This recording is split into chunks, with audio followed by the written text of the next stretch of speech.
So, hello and welcome to episode 93 of the One Piece D&D Blotto Pirates campaign. Still dealing with all the kerfuffle plot. Around with some shitty snakes last session, so let's go. That's about.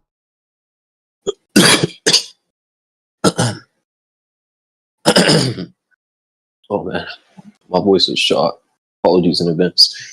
The Blottos crash into a temple containing relics of a war between the Blues and Lunarians from the sky, evoking memories of a shadowed tomb in last camp, and heroic tales from the Sky Islands above the West Blue. That temple contains the stories of 9 cursed Mato, built by a mythical figure named Borne. Its murals are annotated by the mysterious Theo Gunn, who has a connection to the scrolls and Murdoch's flute. A grim notice that the temple will test all those who enter is realized when stone snakes rise from the floors, snapping at the Blotto's ankles and attempting to squeeze them to death. Borne and Joko tangle with the hulking stone sentinel that moves with surprising speed. They do away with the curses or with the threats after Borne uses his trusty reject dial and Onya blows everyone up, pushing on cautiously. Meanwhile, Bang brushes with the brackish Bowman Seldrick bars, deciding to up the security at the shipyard. What will happen next? Alright, so quite the recap, quite the adventure, but I'm sure everyone's captivated by the figure in the recap today. This is a person that's been mentioned a couple times throughout the campaign, a famous musician that Vasily is a pretty big fan of. Maybe you'll meet him, maybe you won't. Who knows? I'm sorry, who's Vasily? Because I'm looking in the heroes on the left and I don't see him.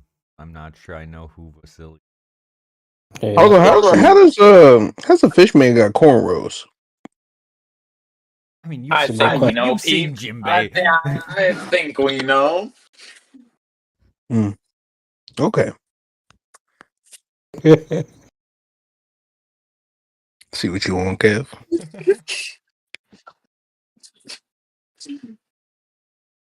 We stepped away at the wrong time.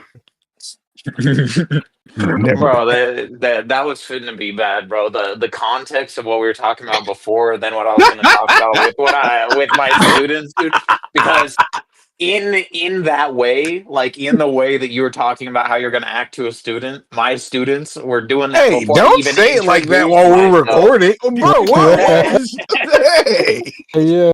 don't say it like that. They're your words, not mine. You know No, those are not my words. That's on you. No. I apologize to our viewers because no context will be provided. No, but it could have been much worse because they were dropping slurs just out the gate, and I was like, hey. so I was like, you know what? Screw my name. Y'all don't even need to know my name. Oh my first, gosh. no slurs in the classroom. I'm being assaulted with a wave of lies and fabrications. All I right. would like to press charges. Press charges against what? We ain't got no fucking money over here. Yeah, I don't think I got much else to say. Let's get back into the swing of things. Oh, bad. Okay. So yeah, you guys are in the temple. You have just finished dealing with these snakes and this massive stone sentinel. You guys gathered around the mural over here and read it. I might as well read that bitch again. It's going to be relevant. The tale of Dance Leaf.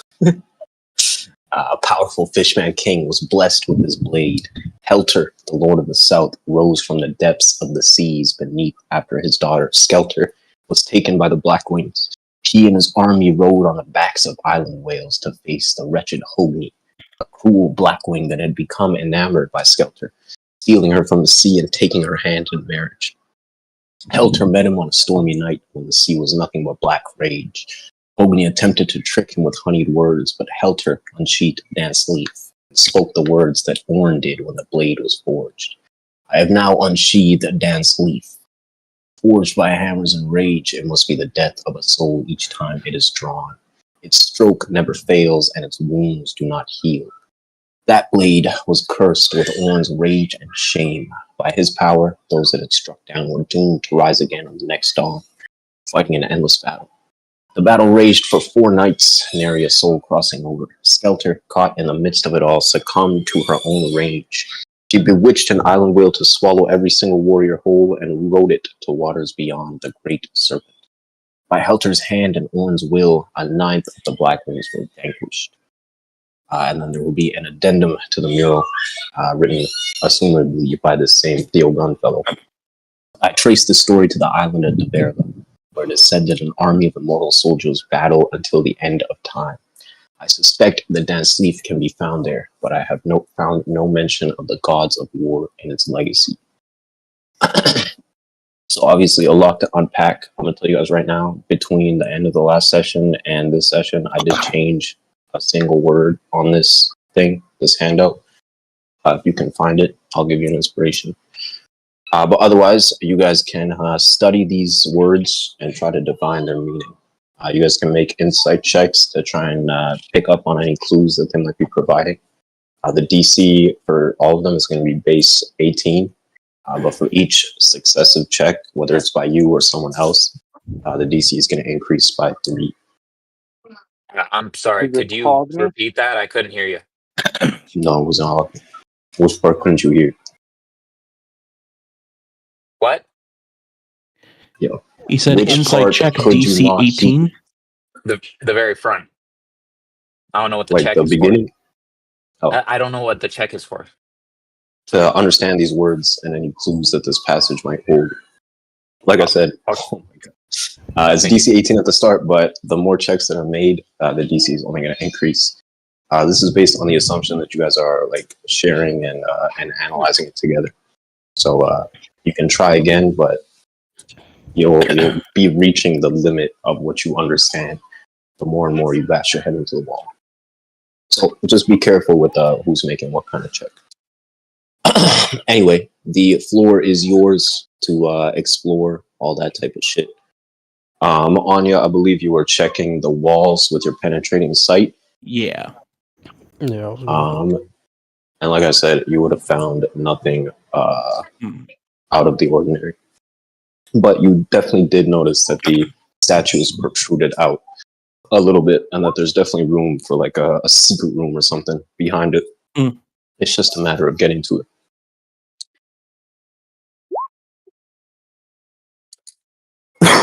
Yeah, you were at that, and I think I left off last time with that I was gonna keep looking around for any sign of anything that could, like, maybe trigger it to open or anything.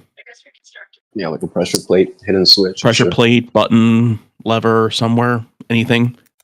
You can give me a investigation. I'm hoping to, if I can. Sorry. What are you doing? I said I want to help Anya. Look for. All right. I'll be pushing on the wall, pushing on this stone tablet, stomping the floor. Knowing him, he's gonna find it accidentally. You can remake the check on you. Oh, I can do it again? Yeah, when he helps, he's basically giving you advantage on the check. Oh, advantage? Okay.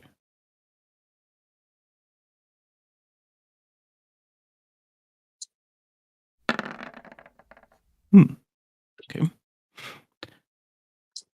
Okay. With a 14, I would say that you wouldn't find anything out of the ordinary. No hidden switches, pressure plates, nothing like that. Seems like if there is a secret room back here, that there is some other way to get to it. What do you think? Oh, shucks. Should we smash it? There's a way back there. It may not be from here. I mean, we could smash the, you know. You want to try it? Be my guest. All right. Oh, all right. Let's try something. What do you think? Ooh. You gonna do it when Kent's up there?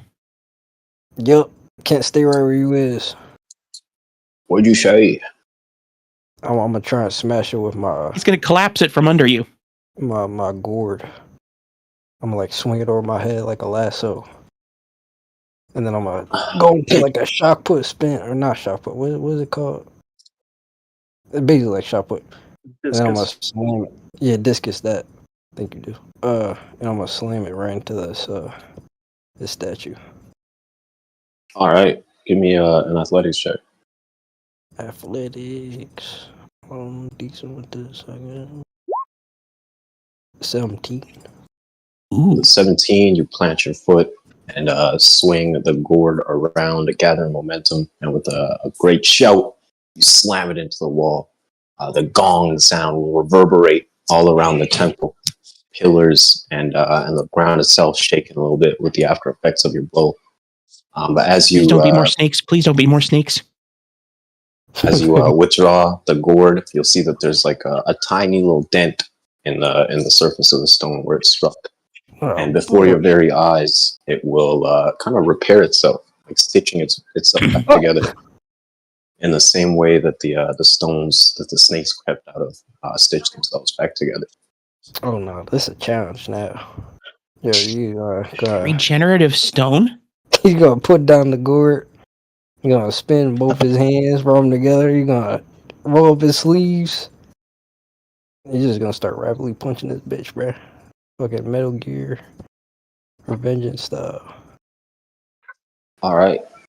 Go ahead, give me another athletics check. Alright. Fuck, bro, ain't no way. All right. I do have Boom. Are you using your inspiration? Yeah, I might use it. I would recommend not doing it. That's Why just my would personal recommendation. Why would I take your recommendation? I would Yeah, it's the also same. recommend not using the inspiration on this and just finding a way to move it. What? Alright, fuck it. It's already repaired itself. All right, boom. Your fists are crashing into the stone, blow after blow. You're kind of like yelling with the momentum, pouring everything you have into this thing. Yeah. Thanks. All right, we got it then. What the? Okay. Blow after blow, you'll see that the stone is like repairing itself bit by bit as you're striking it. As the intensity and speed of your blows increase, it's like the intensity at which the stone is repairing itself also increases, as if it's like matching itself to your to the output. What? This place sucks. You keep at it. I think it's almost working. It ain't working. It ain't working at all. Kent will be laughing on the edge of the book. Be like, "Yeah, keep trying, Captain. I think you almost got it." Shut up. Yo, get down here, man. I'm watching the entrance. All right, yeah. Yeah, Fish, you also go back over there. Just need both your eyes. 4 eyes. Not your 4 eyes, but What did you call? both of your 2 eyes equal 4 eyes. That Finch will flap her way up to the top as well. The two of them will strike up a conversation. Yeah, I guess I'm gonna just start looking. What is this, like a window? What is this? No, it is a mirror. Oh shit. Smudged, glossy mirror. You see yourself. I'm gonna say this might be the first time we looked in the mirror in a while, but damn. He's looking at his eye. Holy You've shit. seen those videos of like gorillas seeing the reflection for the first time. Yeah. What do you mean by that? Where it just punches the mirror. That's There's a beating his clone. chest. So I'll go check on the rest of them, Borne and Joko, after they fought that fucking giant. All right, speaking of the crew in the room, what are you guys doing? Well, Hey. this thing that Dan's slave.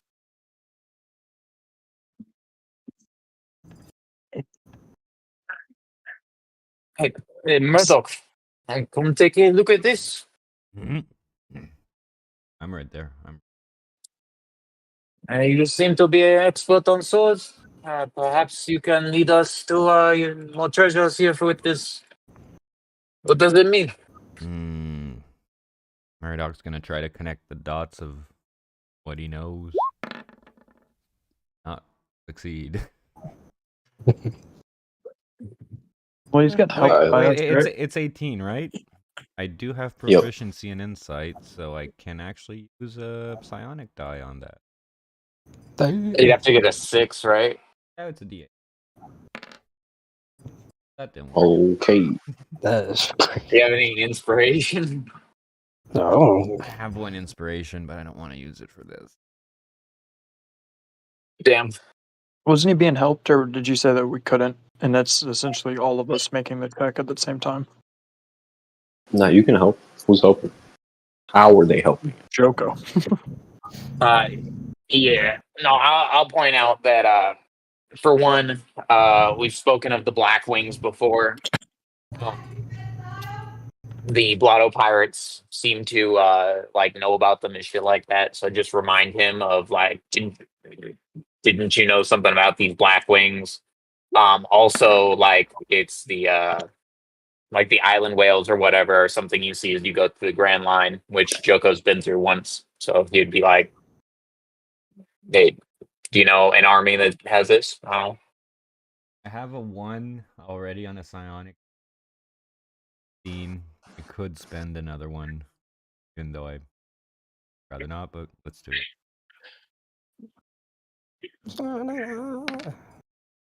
There you go. That's a 20. Let's go. All right, nice. Yeah, okay. All right. With a with a beat, you will look at the text. All the shit that Joko was saying is whirling through your mind. Your own knowledge of swords and how they come together is whirling through your mind.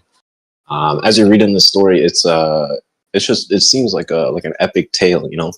Probably exaggerated in certain ways, using referencing things like magic and powers beyond understanding. You would probably be able to assume that the properties of the fruit and maybe the properties of this Skelter person can be attributed to some kind of devil fruit. But the way that this whole thing is structured, it speaks as if it's from a very long time ago, and that kind of lines up with the stuff that you know about this war. That it was a very, very long time ago. The exact date is iffy, but I will say with the success, the one thing that would jump out to you is the phrase, "The battle raged for 4 nights, nary a soul crossing over." The 4 is slightly tarnished a little bit, scraped a little bit, as if to indicate that it's special somehow. And you'll notice that there's really only 2 mentions of numbers in this whole passage. The 4 knights, and then a 9th of the Black Ones. Yeah.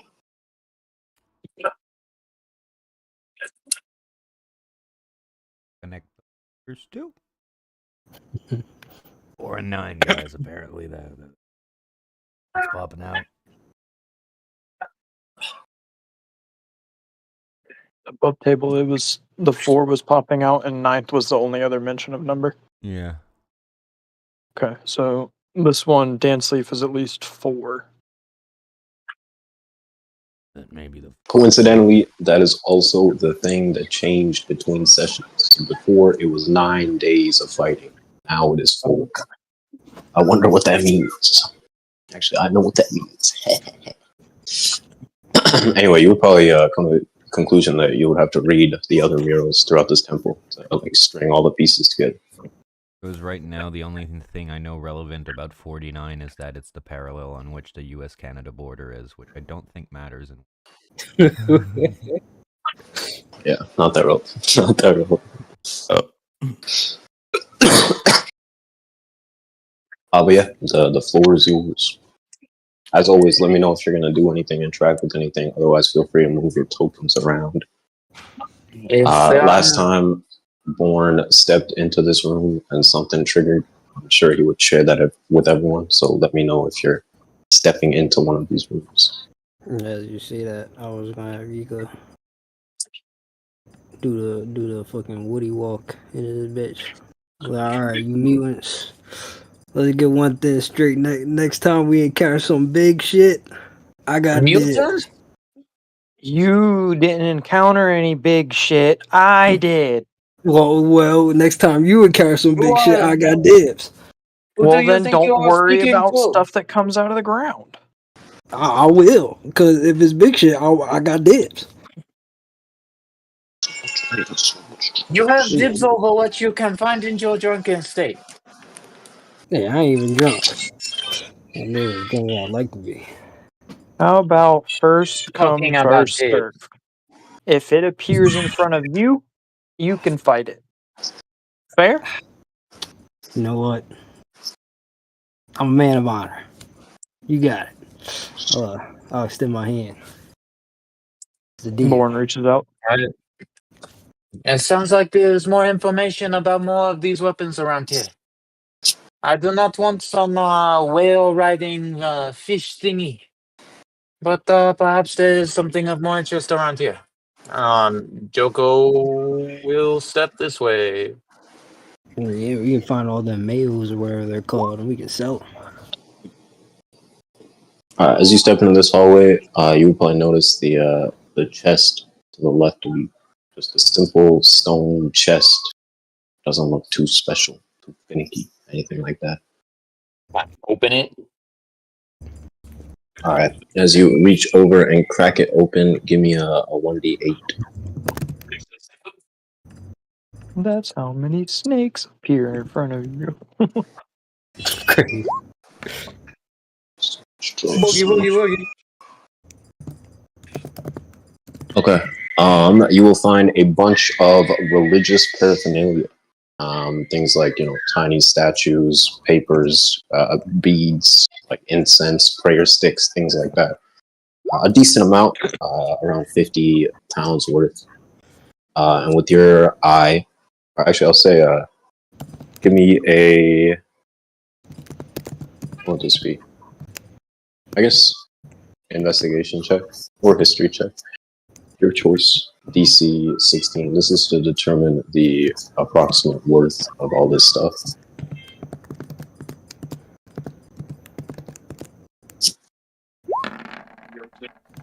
I'm sorry. You said DC 16? Uh-huh. Yeah, I'll use an inspiration. All right. Someone go help. Find 10 million berries worth 50 pounds of religious paraphernalia. Damn. 10 million. All right. Yeah, I'll just suck that stuff up, just right into the dimension. All right. Speaking of dimension, I believe you were planning to take these guys here. Is that still happening or not? I can't remember the specifics around it. I can't remember what I said. It's been a long week. I think, I think it was catnap. Yeah, take a cat nap. Some shit. Oh yeah. I mean, if they start bitching about being exhausted, maybe, yeah. But Joko's feeling fine. Type shit. If we hit another fight, I might die. Okay, then start bitching. I'm like, then start like, I'm just in character, right? You guys get what I'm saying here, right? Like, Yeah, all this discussion was above table. he's not like, gonna. Until he Yeah. knows, he can't make the suggestion. Well, he's just not Ingrid. You know what I mean? He's not gonna act like your mom.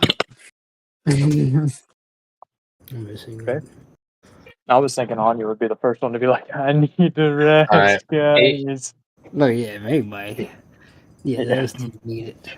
He will stick his head back to the room and be like, "Are you all right to keep going? Can you Blotto Pirates keep up?" I think so. I wouldn't hate sitting down for a minute. Yeah, I'm fine, but I think these guys may need some time to recoup. Hey, perhaps they consider it captain, and under his breath, perhaps a coward who needs his breaks. Anyways, What? would you like to go outside again, or that is quite the time of hassle? I would like Yiga, to you're not move gonna on pretty take that, quickly. are you? I don't even know if I heard what he said about it. Yeah, I'm about to say you're Yeah, gonna have to yeah, rely yeah. on your passive. Hey, My Joko passive was is like saying 16 that shit calm. under his breath. You know what I mean? Yeah, but you can still hear people when they say it Yeah, underneath their no, breath. It yeah, just depends on the passive. for sure, for sure. You can decide how you want Actually, I think this is more of like whether or not he wants to be heard type of thing. So we'll just leave it at that. Thank Okay, you. so is he gonna roll a stealth for saying Actually, words I'm under not his really breath? in the mood for back talk, so please shut the fuck up. Thank you for pushing it. Thank you. Got Can't believe I just heard bad tongue come out of Kev's mouth. Yeah, bro. Watch where you on eggshells, Kev. Niggas ain't forget. Oh, what, bro? You on eggshells, bro. I'm on exit. and who, man, with the egg? Yeah, bro. Don't think niggas forgot, cause then I ain't forget. Y'all trying to aura farm your friends. Yeah. I mean, we could go Oh, sit up okay. camp outside. But yeah, I'm sorry. That was a character. But I might have a small solution for you. You know, you have been asking me where all this stuff goes, and he'll just kind of like pull some random shit out of his stomach and back into it. Yeah, it is strange, yeah. So how's it work? You, especially you, Onya, and Murdoch, you're familiar with the double fruits? Yeah. Yep. I have one of my own. It simply gives me access to a small house, but it is a safe house. Ooh. Kent owes me $1 million. I bet it. And he owes me $1 million. You have quite the impressive power, Murdoch, and I respect your creepiness, or you spook me a little bit, frankly. But He does that. I have quite the ability of my own. If you would trust me, and he'll get like all too wide grin on his face. Like it's going as far as he can without showing teeth. Strangely enough, I trusted you more a couple seconds ago. Yeah, what the hell? Can't be too Alright. bad. If you are willing to take the risk and trust me, he'll hold out his hand. All right. Let's see Alright. the day. I'm gonna dap you up and suck you into the dimension. Oh, But I'm gonna choose to put him directly in a house. All right. With a warp and a cry for help, Yiga will be sucked into Joko's stomach. And next up, who is next?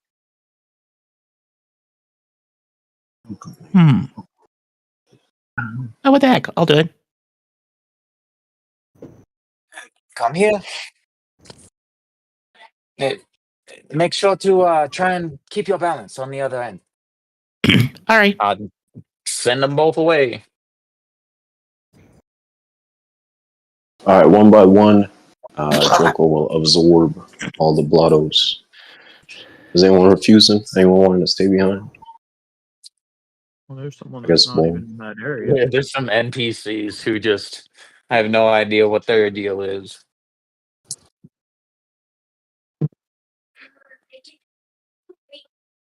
All right. Yeah, I'll just call out. Hey, you Blotto Pirates! Come here. Shit. I have taken your captain. He says to follow. I have no idea if 2-0 or the Ken or whatever is. Those are the only. Oh, Finch is here too. I don't know how they'll react. Yeah, if you guys want the NPCs to go as well, you can. maybe Kate is So- like, Just don't know how they feel as characters, but cool. Then do y'all think we should Joko have will. somebody watching the door, like outside.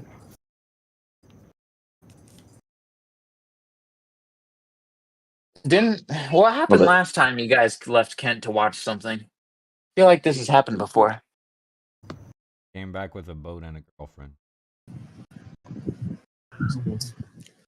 Who Just also saying. tried to kill him so as she could survive. Misery Part 2 coming up. Either way. Alright, so you guys want all the Oh, NPCs to come with you? If they would come, Joko would let them go. Yeah, But- these guys are NPCs, guys. They don't have free will. Yeah, I mean, there you go. I'll say Yeah, Ken is like untouched. how do you guys think 2-0 feels? I don't have good vibes for it. She feels distrustful, but also kind of a scaredy cat who wouldn't stay in a dungeon herself. I'm just saying. I mean, given the choice, she would probably follow me and Yiga rather than stay with Kent. I think that. Pretty sure. That's what I'm feeling. It's more about where the people went. So yeah, I guess 2-0 would go in. Come on, Kev. You played Kent for a long time. Developed most of his personality. Does he come or not? Fuck.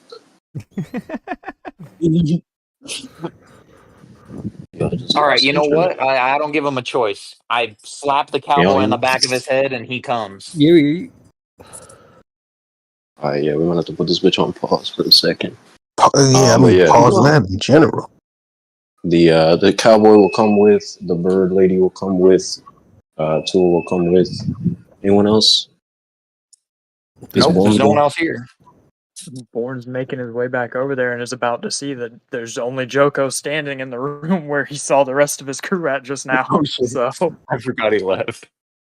yeah, Alright, he walked let's off, split that called up. out that the other side of the temple is the exact same, and then started to make his way back to just find out that his whole crew's gone. Alright, if y'all want to roleplay that out, you can. I can't really delete the tokens because I don't have internet. But yeah, I guess Borne will make his way back and see Joko patting his stomach in the middle of an empty hallway. You don't see hide nor hair of your comrades, and the temple is quiet. Hey, Borne. Whoa! How are you? Hey, boys. Where'd Yiga go? He was just here when I walked off. I took him. You what? Yes, I took them. They agreed to it. Come along. Don't ask questions. They agreed to it. I don't know about that. I don't think that the crew would just willingly get eaten by you. I did not eat them. I simply moved them from Hey, here I to walked there. up and I saw you patting your stomach, and now the rest of my crew's gone. I was making jokes about Viridian. I wasn't serious. Kev really made me hit the yummy emote. Became just a land shark. Delicious pirates. Listen to it this way, Sky. Hear me out. What would have happened to the Blotto Pirates that I would not tell you about if I was not being honest right here? And what could I possibly do to your captain and your vice captain? What could I do to them? Do you trust in their power? Yes?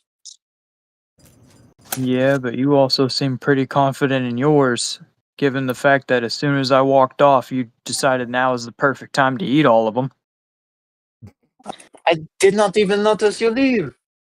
I was distracted by the box. It has some sort You of were religious distracted by symbols in eating the here. rest of my crew. Look at this. It's a funny plus sign. They've got like they've got a candle that has a whole bunch of candles on it. It's great. I have no idea where these religions come from, but I can tell they were important to someone. Anyways, Bon, you're getting me distracted. Do you want to come along, or would you rather be in the cold alone dungeon? I'd rather know simply that your my choice. crew is safe. Then come along.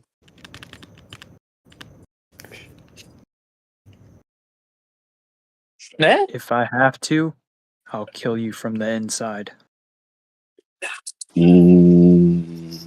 Bars. Okay. Oh my goodness. Wait, is that a regular thing you do? I heard of this once. Tiny little people That they use some of those strategies, but you seem too big for it. Anyways, Yeah, Joko will but hold out his hand. if you're gonna eat me, I'm gonna at least get back. As he just gets yeeted into the dimension. Just start sucking him up. All right, and I'll follow right behind him. Nice. Good RP. You can take an inspiration build. I imagine that as Borne's falling, like how whenever he met up with Ingrid, all of a sudden Joko just lands on his back like he did to Ingrid. Starts lifting his wings like, come on, you can't use these things? Alright, I don't have No, bro, a. you just up here in a building, like a generic building. I don't have a generic house map, but you guys will be in one of those tiny little huts. Just imagine a basic, bare bones type of room. Yeah, just a room with 4 walls. I'm gonna move you into the no windows room. Be in there. All right, so we're all kind of just vaguely in here. You know what I mean? Where is it? Oh shoot, that's the wrong token. Shit, where the hell? It's right over here. I see. You're just gonna have to theater of mind a little bit. Yeah, I'll imagine this when All right. Yiga came in, he fucking like fell on his neck, scorpion style, bruh. Absolutely folded on himself. Alright, the room will be All right. nondescript for, I mean, it's pretty basic, but anyone with a passive perception over 16 would get the immediate feeling of being watched. Is it over or at and over? At or over. Alright, yeah. Alright. Being watched? Watched. Like a big, heavy presence is looking down at you. As you look over your shoulders, look in the corners of the room, there doesn't seem to be anything different. Just a basic place. 4 walls, a floor, a roof, some mattresses.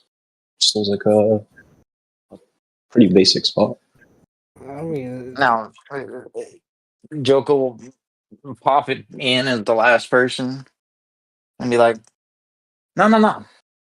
Everyone? Where's everyone? Start counting them off to make sure none of them have left yet. Yeah, everyone will be there. All right. Welcome to the house. That is simply its only name. And there's nothing outside. Now I warn you, do not open the door. There's nothing out there, and you will be cast into nothingness if you open it. You mean this door? Do not open the door. Well, that door if specifically. you didn't want people to open up the door, you should have put a lock on it as Borne opens up the door. All right, All right. bro. You had to aggro him immediately. All right.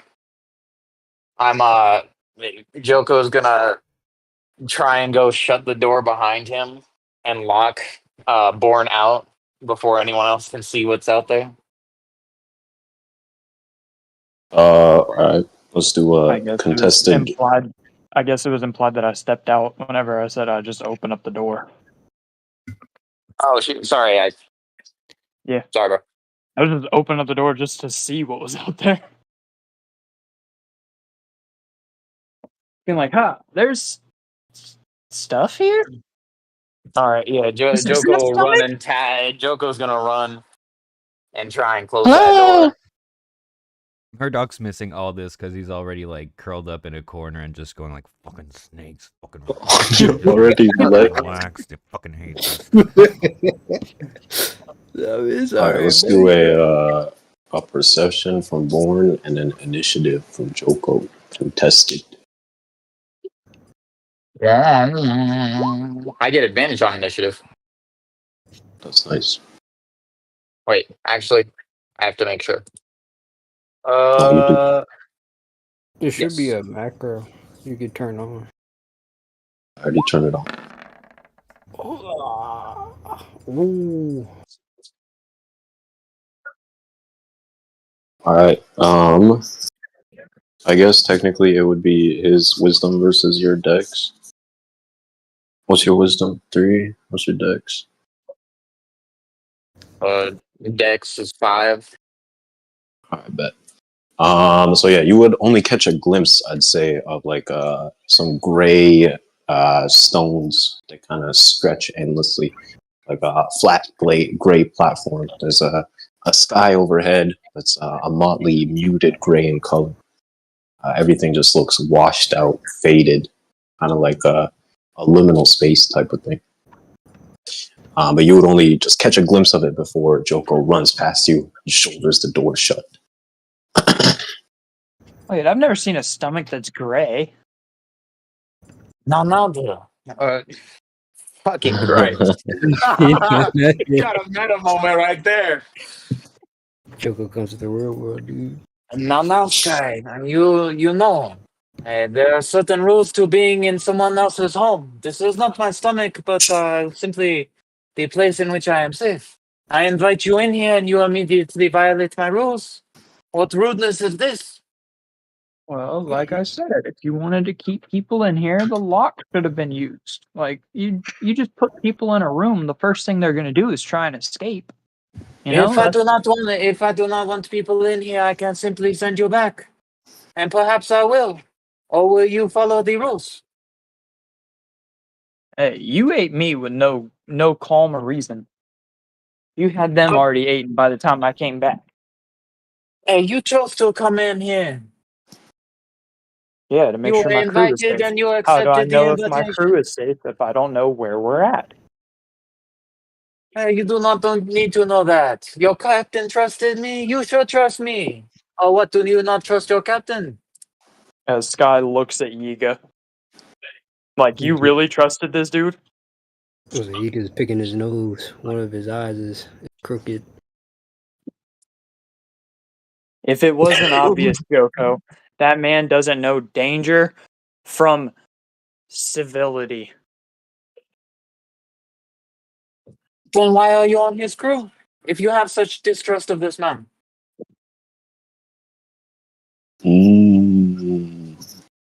Likewise goals. Maybe I should take your place on his Why are crew. you, I trust him. likewise goals?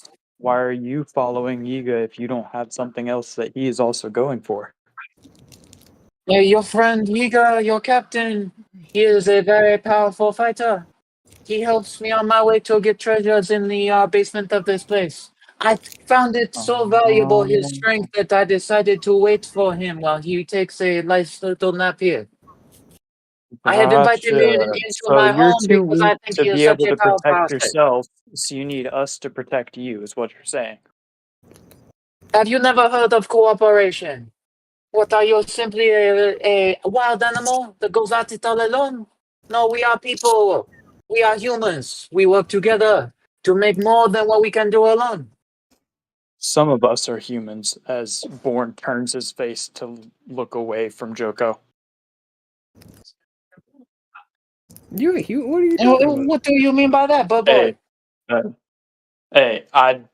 All I'm saying is, you ate the rest of my crew, don't have the strength to be able to get what you're looking for. It just feels like you're using us.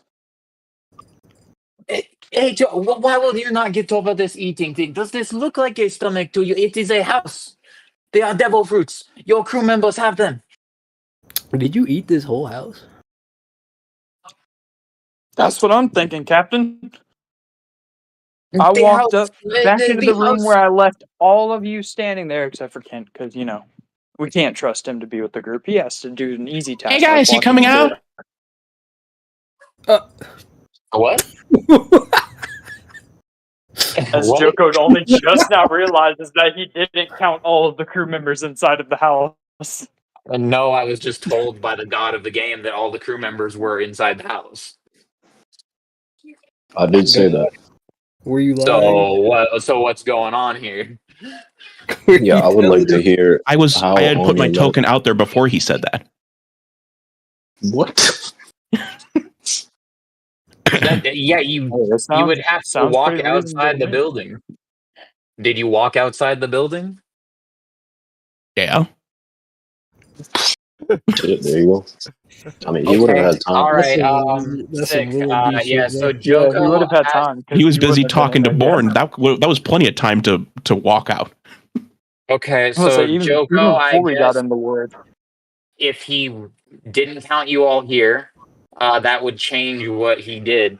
So I just like, how do we do that with bad DM information? Because I mean, I guess I Yo, could what'd you just walk say? you guys in. What? No, I meant like the players did something that like you either didn't know about or they're retconning what you said. So All right. reality went in two different paths here, and I'm just trying to figure out what is reality and what's not. Do you get what I mean? Oh, well. All right. So when did Onya leave the house? Well, I figured that Onya left the house like in between the time that like right before Joko and Borne came. All right, that's a fair supposition to make. So yeah, when Borne and Joko enter, Joko will count heads, realize that Onya is missing. The conversation between Joko and Borne will not take place, as I'm sure Joko will immediately open the door and look outside to see Onya. Onya, you've stepped outside, and a few moments before Joko opens up the door, you'll get a better glimpse at the world before you.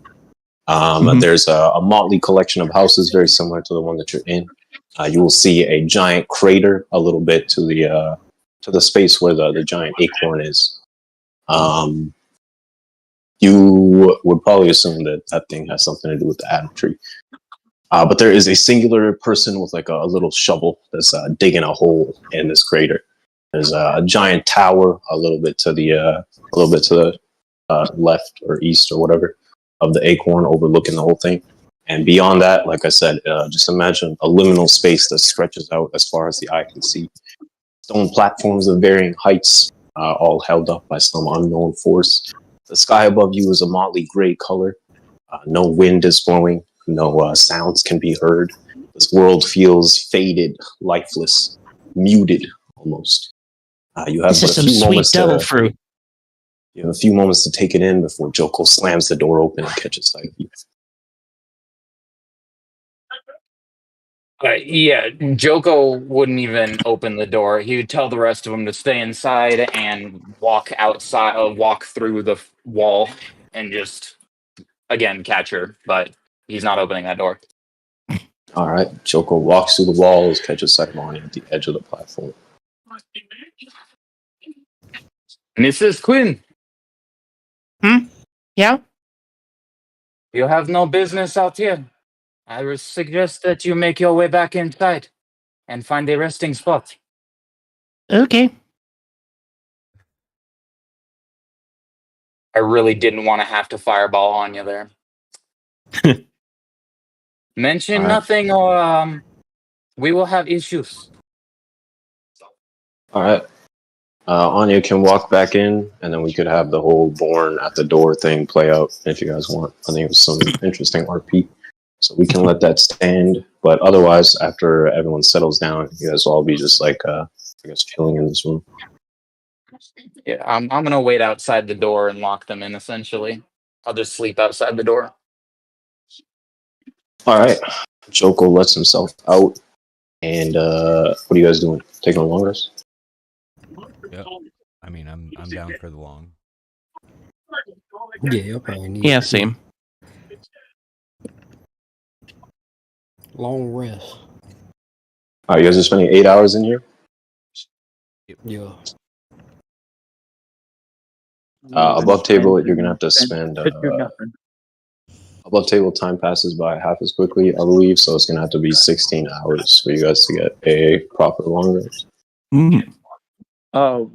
Wouldn't it take the rulings of the world that we're in? No, it would take my rulings. Because I decide the rules. So we have to sleep for 16 hours? Yeah. It would For it to feel like equate 8 hours for you guys, but when you go back, 16 hours will pass.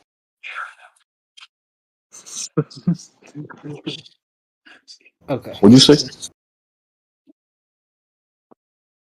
Someone say something? I said it makes sense. Okay.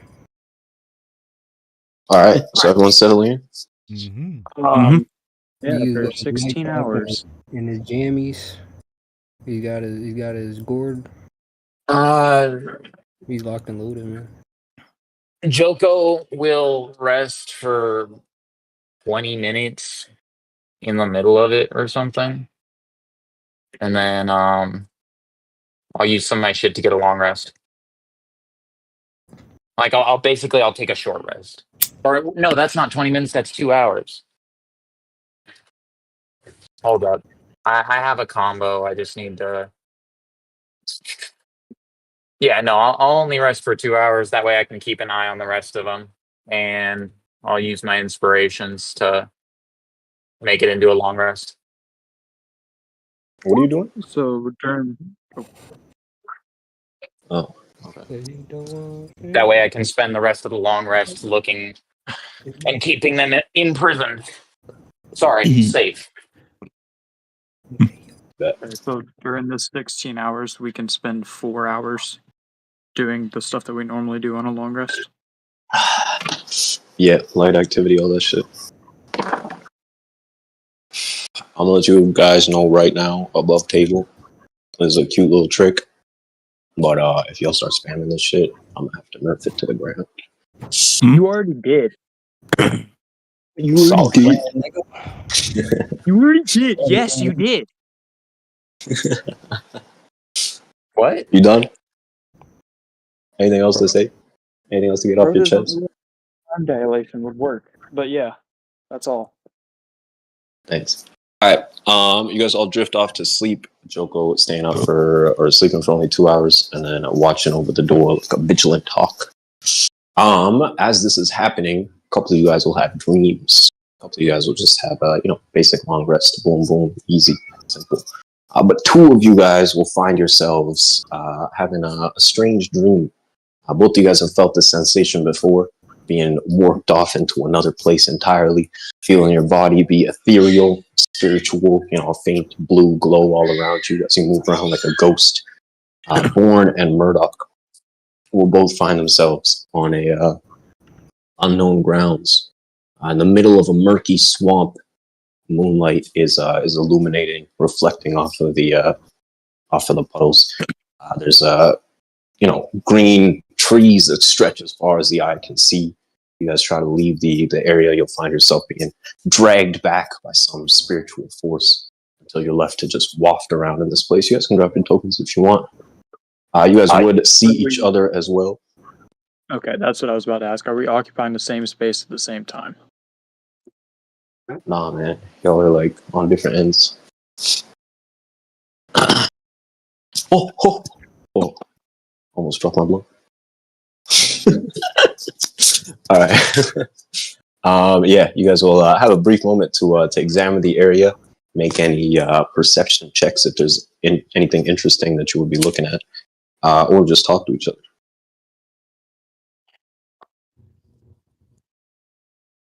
But aren't we in a house? It's weird. Usually I'm alone in this. But you've seen this place before. Well, not this one specifically, but you remember whenever you gave me those papaver seats the last time? Yeah, it was kind of swampy like this, but there was a bench and a lot less trees, and there was a kung fu dugong, some other creature, and then the captain of she was the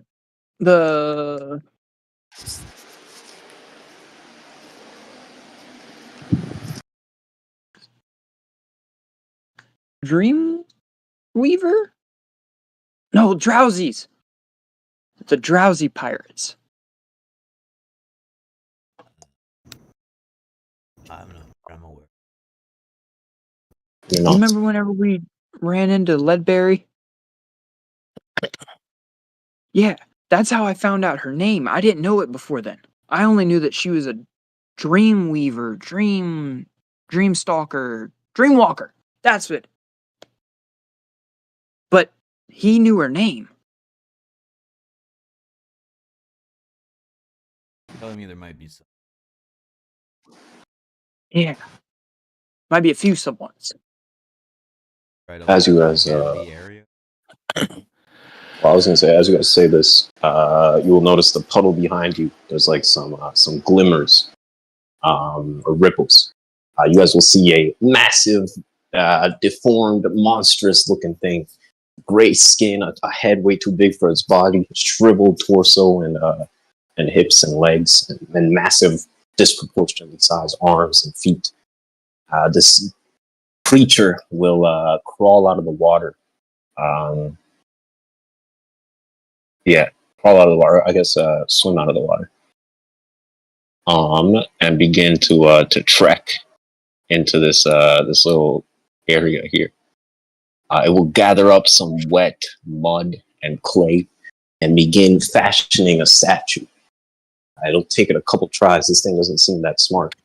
Its first instance will kind of look like a snowman, and it'll scratch its head, shaking its head and restarting. The second instance will look phallic shaped, but it will scratch that away. And then finally, it will resemble something that looks humanoid in shape.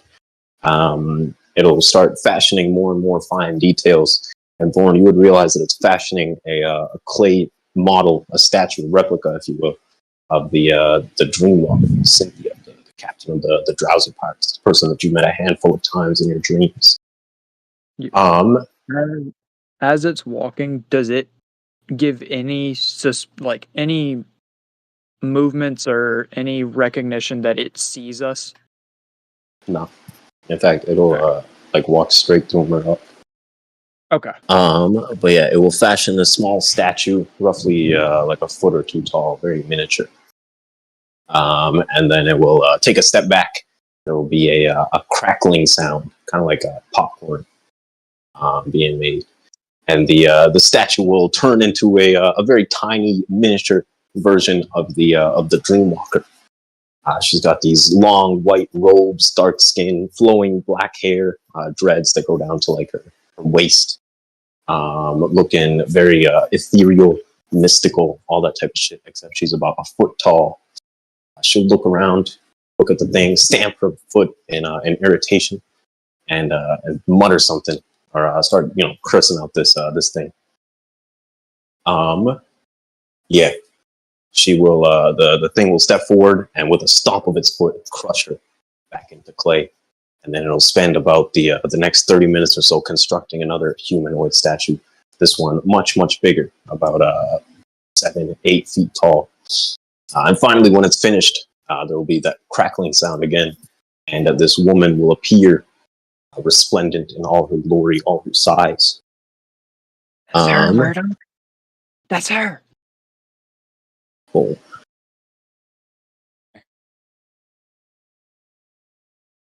This thing will take a step back and like huddle in the corner as this woman takes a look around, looking at the ruined sculpture or the ruined room here and the surroundings. She will look straight at you, Borne, with a look of recognition, as if to say she clearly recognizes you. You clearly recognize her. She'll give you like a conspiratorial wink. At the same time, she'll look past you, and you'll notice that she looks straight through Murdoch, as if Murdoch isn't there at all. Yeah. But she will be basically standing here for a couple minutes or so. Just, observing the surroundings, looking very appealing. In fact, in the back, you can hear a bassoon begin to play. I don't have a bassoon. I don't even think my body's working for real. What's going on? It's not in here. That's tragic. Do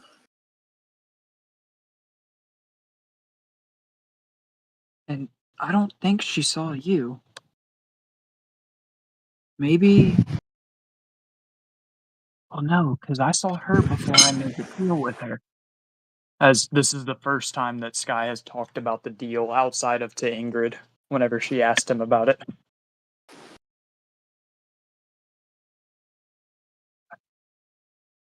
Yeah, it was a part of that dream too. Nothing about it. But yeah, I was able to see her before that, and she was able to see me. But now in here, she can see me, and I can see her, but she can't see you. I don't know what to say, man. That thing couldn't see me either. It just like kind of walked through me. Yeah, it didn't see me, but she can see me. Can I do like religion check or something like that to see if it might be related to?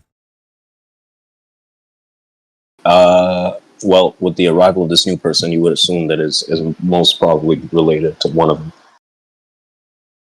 As you guys in the midst of your conversation won't really notice, for a couple seconds later, a procession of dark-robed soldiers, 20 or so, will march into the swamp, uncaring as muck and dirt gets on their clean robes. In the midst of them all will be good old Katrina there. The last you guys heard of her, she had obviously, fought Murdoch at what was that place called? Hagen. You killed her sister. She left. Boom, boom, boom. One thing or another. You heard that she was headed to the Grand Line. And Borne, with what you've heard or recall about the Drowsy Pirates being based in the Grand Line, you can probably make the connection that she's probably in the Grand Line. Yeah. But this woman will, or Katrina will walk up to this woman and stand with like a look of respect as she nods. And the two of them begin conversing. I guess I'm talking myself. Ooh. So during their conversation, yeah, exactly. As soon as like Murdoch starts to step in as he's recognizing Katrina and Sky's stepping in to try and listen into the conversation, he's moving in such a way that he's very clearly orchestrating all of his movements to Cynthia, but doing it in a way that is trying to figure out if Katrina can hear or see him. All right. Give me an insight or performance check. Say DC 15. I will use an inspiration to reroll that. I would not. I would suggest not. Okay, it's too late. I have All right. 3 of them.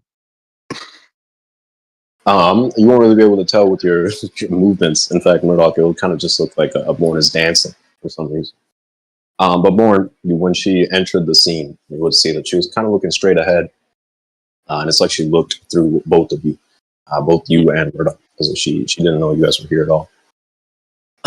But she is talking to Cynthia with gravelly tones and a look of determination in her eye. She'll be smiling as she says, Dreamwalker, I appreciate the invitation. It is rare and unexpected for our paths to cross so soon. Cynthia will smile all-knowingly, simperingly almost. She will say, yeah, rare, yes, and deliberate. You have something to offer me. Let's see if it outweighs the risk of being spotted with you anywhere near my fleets. Katrina will... what about outside of your fleets? Above table? Please don't interrupt me, man. This is hard enough as it is. What was that? That was the point of Borne doing that, is he's trying to get Cynthia to convey to him that she can see him and hear him, and that Katrina can't. Yeah, she'll give you a knowing look as she looks at like a space a little bit to the left of Katrina's head. Katrina will say, I bring more than ships. And I bring paper, a lot of it. And through it, the will of Deimos and the laws of the Church of Deimos. With our processions, your soldiers will march in perfect unity, their fears sculpted into faith. Cynthia's eyes will narrow. She will say, and in return, you expect access to their dreams, all of them. Katrina will shake her head. Not all, just your most valued subordinates. the ones whose dreams set the tone for the rest. Through their slumber, I concede visions that will bring about a new age. Cynthia will laugh. She will say, loyalty isn't given freely. You want to plant your gods in their heads. I walk their dreams. I don't like sharing my toys. She's going to make direct eye contact with you as she says that, boy. Trina will say it. Then think of it like sharpening them. My god feeds on fear. Your fleet's already swim in it. I can curate those fears, turn them into something useful. Cynthia will say, and if your god decides he likes them better than you, what then? Katrina will say, if Deimos' gaze lingers on them, it will only be because they've proven themselves worthy. Excuse me. And I believe, Dreamwalker, that is exactly the kind of soldier that you want. The Dreamwalker will nod after taking a swift pause. She will say, this alliance is poison. But poison in the right dose can cure many things. You'll have your introduction, Katrina. I will be watching every heartbeat. Katrina will nod and say, I expect nothing less. And as the two of them reach forward to shake hands, both of you will hear the distant sound of a lion roaring as your consciousness is sucked out of you. Or, I guess, sucked away from this whole scene. Could we interact before their handshake and before the lion roared? Sure, what do you want to do? I was gonna lean into Murdoch. So, they're using papaver to have people fall asleep so that she can control them? I thought only yours worked with fear. And fear is what I generate, but the papaver as a whole sounds nuts to me. It's gonna be completely. Yeah, they're gonna be subservient. I don't know. Papaver never made any of you guys subservient, so. In for quite a ride. What if she's trying to implant false realities through the papaver? I mean, that's essentially what it already does, but with hers or your devil fruit on top of that, you'd be able to have people fall asleep and their nightmares would run wild. Might be onto something. Be a way for me to hijack that whole network. Well, wait, why is she reaching out her hand? Alright. As you guys are blurped away, we'll go back to the dreamscape. Or sorry, the spiralscape.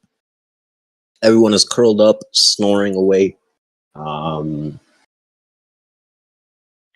don't know who would snore the loudest. I don't know if anyone would snore. Kent would probably snore. But yeah, Joko is standing guard outside. And for the time being, nothing crazy is going on. You'll hear like a whisper kind of to the right of your head as Jinx's familiar presence kind of encircles you. Whisper insidiously in your ears and be like, hey boss, what's going on? I didn't expect us to get so many visitors. You have seen them before while we are outside. These are the Blotto Pirates. They need their rest, but we can, we have to take care of them if we are to use them for the rest of this dungeon. Whatever these ruins are, I'm not sure. But they have many treasures down here that I think we are interested in. I was actually about to go look on the upkeep of our kingdom and make sure that our fellow has good berries for the day. Yeah. Sure. Jinx will kind of leap off his shoulders and dart to like the corner of the house As he does, you'll notice that his shadow is especially prominent. In fact, all the shadows are very prominent. Usually there isn't much light in this world, but now for some reason these houses, buildings, all this stuff have a sense of depth to it. As you look up, you will see in the sky a massive crescent moon that you've never seen before. Or obviously you've seen a moon before, but not in this world. A crescent moon much bigger than anyone would give it credit for. It's shining down on you guys with a pale white light. And Joko will look up at him. Oh, interesting. This must mean... It has to mean that there's something reflecting off of it. Maybe all this time Jinx was right. This world is starting to wake back up. And, hey, where did you go? As you take a look back at the house, looking back down from the sky, a couple things will become apparent to you. First and foremost, there is a distinct smell of sulfur in the air. It's not sulfur, sorry, methane, like parts. It smells like shit. It smells like a swamp. And in front of you, the house is floating a couple inches off the ground. It was definitely on the ground before. Now it is up in the air, and it seems to be wobbling ever so slightly and rising. Wait, is there like a visible gap where it's just floating off the ground, like in the air? Mm-hmm. Like it's a couple inches off the surface of the ground. Hey, what the... all right, Joko will look under the house to see what the hell is levitating his house. As you take a look underneath, you won't see anything on the...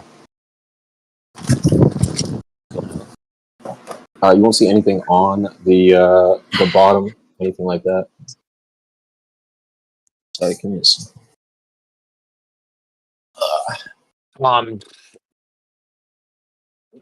I don't know what I'm supposed to do about levitating houses. Frankly, it's not really my problem. The floor is still intact, right? Yeah, sorry. The floor is intact. Everything looks copacetic, except on the bottom of the house, you'll see Jinx's face. He's like flat, fleshed, pressed up against the bottom of the house. I'm assuming he's just like a black amorphous blob. That's basically what you see. But now he's like flat against the bottom of the house, and he's looking at you with a confused and slightly scared expression. He's like, "Boss, I don't know what's going on. What's that?" I'll point to behind you, and as you take a look, you'll see in the far reaches of your vision, there's water, great waves of murky, dark green water washing in from a distance that you can't quite fathom, but moving quickly, rapidly, and getting closer and closer to your little settlement that you have here. It's about maybe like a quarter mile away, but it's gaining fast. All right. Yeah, I'm gonna... Wait. Yeah, no, I know what I rolled today. Does it sound like the people inside can feel the floating? Or like are waking up? Or like, do I hear anything inside? Y'all still sleeping good? Yeah, for the time being, they're completely undisturbed. All right, then, yeah, Joko will be like, they are strong. At least they claim they are. They will figure it out. And yeah, he's gonna go stand on his tower. Or actually, no. He's gonna immediately come down here and grab and talk to Schmeagol. And be like, Schmeagol, number one, where are you? As you come down, you will see in the little house that you have the worker that you so graciously put up place of living and rent for. He has disappeared, nowhere in sight. Instead, in his place, oh shit, he is there. In his place is that same thing that Murdoch and Borne saw, except you wouldn't know. But just imagine that same description. Grotesque, monstrous-looking thing about the same size as Schmeagol. He will kind of like look straight through you as if you're not really there, and he'll move out of the doors of the house back towards the the crater in the ground, and he will begin fashioning a small mud sculpture. If you get in his way, he will like walk straight through you, kind of just like phasing through you with this blue ethereal light. Where is my Schmeagle? You little goblin bastard! Just shout at him. Any reaction? This thing is completely unresponsive, as if you don't exist to it. As this is happening, like everything is kind of happening at once. A lot of things will just begin to change. You take a look at your feet, and you'll see that the flat gray stone has been replaced with like a motley green grass. I think I said motley like 5 times. A dark green grass at your feet. As you take a look at the house that Schmeagle was living in, it will now be a thicket of swamp trees together, a thick bramble behind them, and tall grasses growing by the second. You take a look at the giant tower, at the seed, at the other houses. They're all transforming into this semblance of like a swamp.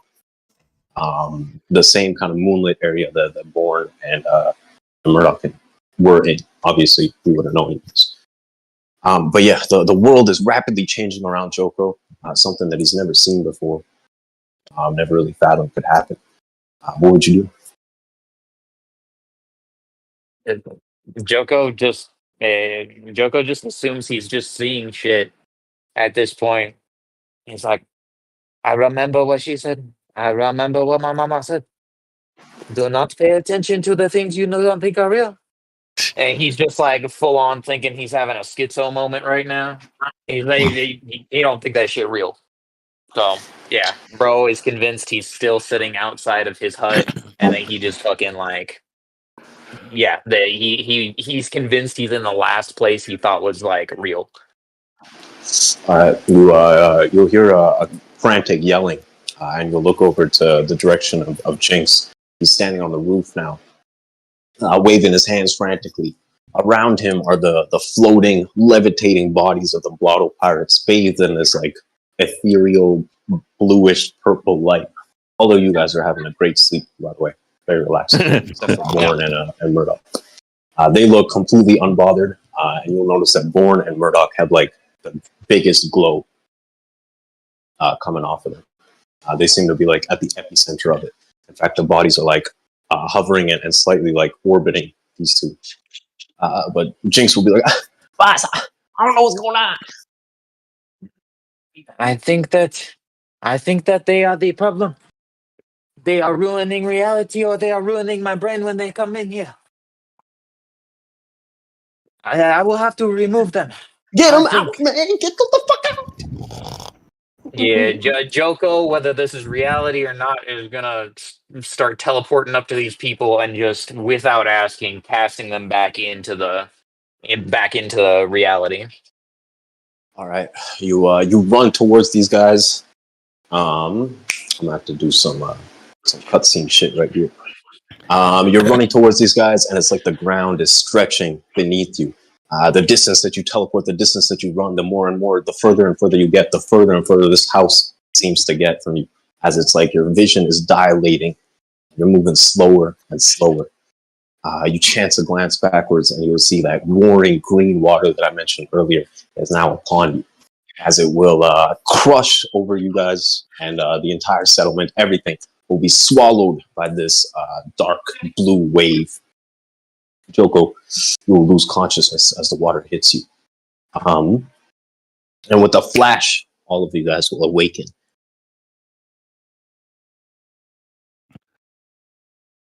Where? I lost the fucking map for a second. You guys will open or wake your eyes in the same spot that you were.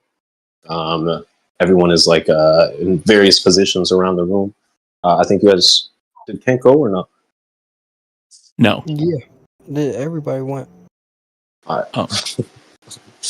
Then yeah, you guys will. The temple will be as if you've never left it. Borne and Murdoch would have that dream. I don't know how it would affect their sleep. Joko, you will wake up. We'll say that like you lost your consciousness as the wave hit you, and then your next sensation is you like waking up and looking around. So I imagine it would still be in like adrenaline mode. The rest of you guys have had a fantastic sleep. Everything is good. Everyone's gotten their long rest. Everyone feels chipper. You gonna sit up and stretch? Oh, damn! That was the best damn sleep I've had in a while. Oh, shit. Most fucked up sleep I had in. What do you mean? That was fine. I mean, I wasn't gonna say anything.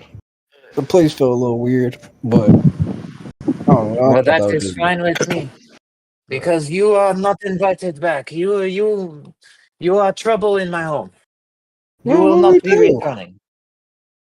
Murdoch's just gonna lean on a wall. I stepped out once. Light up a cigarette and think Yeah, about is like, it the the Onya vision he had thing? not long ago and what he just saw. The floods. I know. Oh, yeah, What do you know about these floods? What You are flood? involved in them, are you not? Don't lie. The what? What did he say? Foot? Foot? Feet? Speak up, man. Ken's missing his foot. But that's Who? I am not What? interested Who did in you your just call? stupid cowboy's foot. These floods. You are the Whoa. bringers of them. Buddy, there's not a drop of water around here. Joko's like pacing back and forth. I'm definitely not the one responsible for water. Nope. Hey, listen, all right. I don't know what's going on with you, but I mean, everybody seems fine. I don't know. What's your problem? You keep that God away. They'll both give you a thumbs up. Yeah, well. Well, you are not welcome back again. You are bad luck in there. All right. I mean, I guess. I mean, I did want to camp originally. You know, we did talk about finding that bear. But, yes, you will camp from now on. All right. How about we keep going in this dungeon? Maybe that'll help you with your worries. Maybe maybe you need a drink. Hey, that is what you are here for in the first place. We are supposed to be finding treasure together. Yeah. Well, I mean, this place is pretty big. I would say we should split up, but Joko, as you step into that room, you will see that the lights or the strange markings on the floor will light up with this pale blue ethereal light, very similar to when Borne stepped into the room. The ground will shake a little bit, and give me a 1d10. Yeah, sure.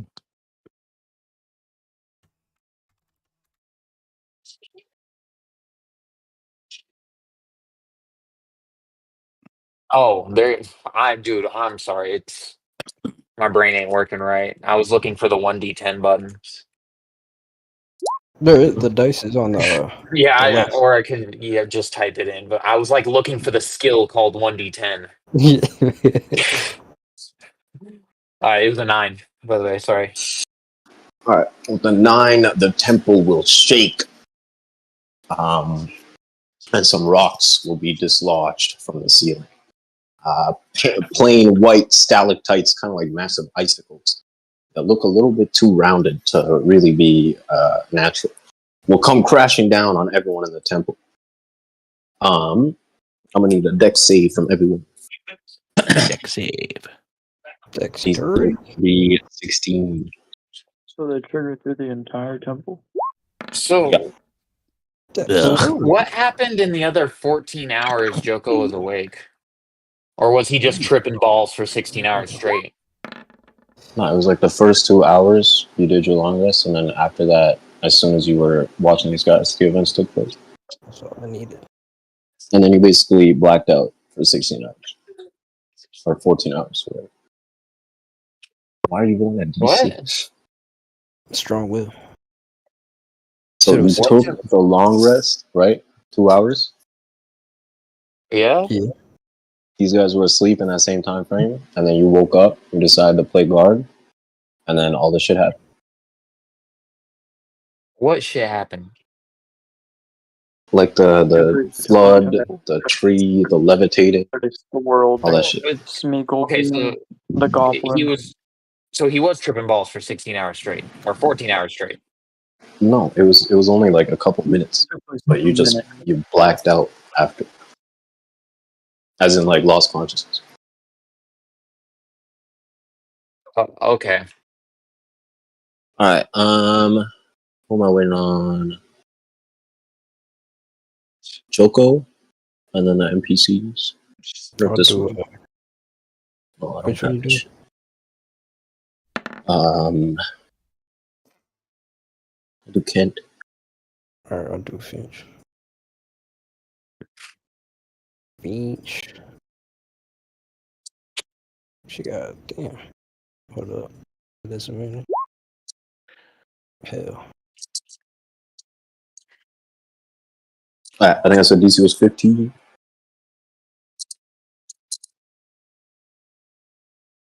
No, 16.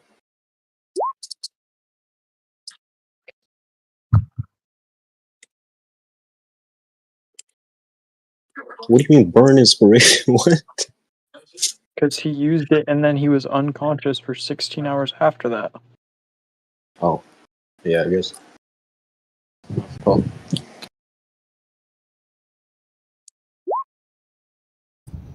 Lame indeed. All right. What are we looking at? This one roll 2? Oh no, here I'll do it. Okay, so that's a failure from Finch, from Joko, from That's Borne, and from Onya. Was the DC 15? 16. Why you gotta wait till after it gets BS? Ooh, let's keep it cordial, fellas. Hashtag DM problems. What? Hashtag. Okay, so everyone that succeeded will take half of. What will this be? Yeah, half of 18. Everyone that failed will take the full 18. Okay. This is piercing. Even if we're not in combat, can I use my reaction to cut that half again? I think you have evasion, so if you succeed, you don't take any damage. Oh yeah, it's true. I do. Evasion gang. Yeah, me the stalactite just like crushes right beside my knee, and it kind of crushes in a perfect bowl, and I'm like, oh, free ashtray. Nice. Okay, so Finch failed, 2-0, and Kent both made it, so they'll take 9. Anya failed. You took the full 18. Yeah. A huge boulder stubbed all my toes.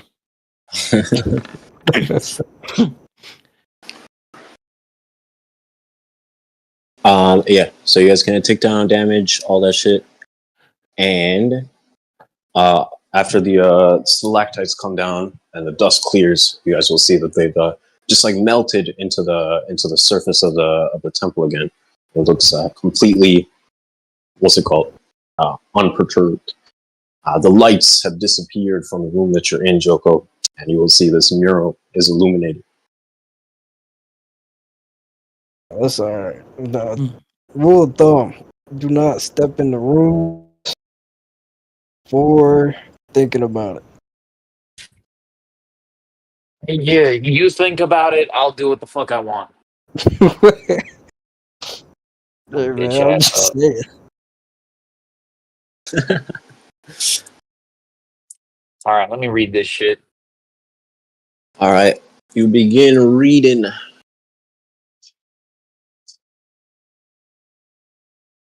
Boom. The tale of Skofnum. The conniving warrior king Wolf wielded this blade, swearing to kill every Blackwing he laid eyes upon after they ransacked his kingdom on the island of Baria and stole his riches. Wolf gathered his strongest warriors and drank 8 ampules of the hero water that makes legends before he confronted a massive army of Blackwings led by the brigand Adils. The battle was short and fierce. Wolf, an unstoppable demon with Skofung in his hands, cleaved flesh from bone with every swing. That blade was cursed with Ornn's rage and romance. By his power, it sang a dreadful tune with every stroke. Serpent nestled in its steel, biting any that dared to draw close and cursing them. They could never see sunlight again. Rolf stole his riches back and absconded, leaving his army to die in his place. Adels gave chase, and Rolf scattered his riches in the oceans to distract the Blackwing. Adels dove after a golden ring that he had taken a particular liking to. Neither he nor his army was seen again. By Rolf's hand and Ornn's will, a ninth of the Blackwings were vanquished. And in the addendum notes annotations, it will say, I followed the trail of Rolf's sunken treasure, pinpointing it to somewhere near the Florian Triangle. The golden ring lies on the island of Smog and is said to hold a great power. There was no mention of the gods of war in his legacy. Just Kinda reading weird that through it this guy- again. Kind of weird that this guy killed also a ninth of the Blackwings like the other one. Yeah, that's exactly what the other one said too. Wasn't there 9 Wait. blades also that they mentioned at the entrance of the temple? Or Did was it each of that? them take out a ninth? Starting to think so. Why are you guys so impressed? What, a ninth of what? A ninth of a bunch of bitches is probably it. I mean, we faced Joko. one Blackwing, and one was quite an ordeal for 5 of us. Sure, we weren't as strong back then, but still, they So it wasn't did. even a lot. It was like a zombie. You were challenged by a Blackwing, okay? There are vice admirals who would wipe all of you with a finger. Yeah, I mean, no, I don't know about. Maybe then. You know, I don't know about that. You're making my points for me. A bunch of bitches. That's all they are. Yeah, but you know, until you really like get in the fold, you know what I'm saying? It's easy to say these things. Yes, it is easy to say things that I am sure of. Yeah, but you know, the Alright, can Marines. I look for any clues or anything in this? Type thing. I was looking for numbers just above table, but couldn't find any. Yeah, you can do a, what did I say, DC 18 insight? But I think Dill already saw it. There was an 8 in there. Oh, was there? Sick. That's what I was looking for. I'm just the player of this character is tired, so I'm just gonna write down 8 and not roll for it. Sick. So the one in the other room was the number 4. This one's number 8, and they both reference the 9th of the army being wiped out. So there are probably, 7 more of these? If I'd had to guess, yeah. Well, Which means let 7 us more go find chances them. for traps. Yes, and 7 chances more for the lead.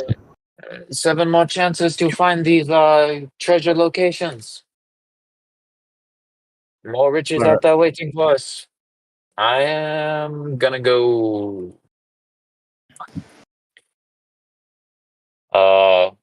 This just a wall? Do I see wall here? Yeah. I'm gonna touch the wall. What do I feel except wall? Oh, yeah, it's a wall, man. It's smooth Sick. and cool to the touch. Turn up bottles. So how we feel about splitting up right now? Because I feel like this place is pretty big. We can cover more ground that way. Find more treasure. Yes, we will just have to report back to each other somehow. You still have that den that I gave you? Yeah, I got that. I mean, we also do the, you know, my first mate has some pretty cool tricks. Oh yes, what are these? Oh yeah, you remember how you said you have a voice in your head and you're crazy? Yeah, we can all temporarily be crazy too. Show Murdoch. Yes, I have a voice in my head called thoughts. Yes. No, but imagine these are Murdoch other does people's. something for you sometimes. Yeah, I mean, I only hear So his voice. I can only reset this thing a certain amount of times. You're gonna have to tell me who I'm linking with here. Hmm. All right, who's also going where? We got split up evenly. How about? How many people could you talk to, Murdoch?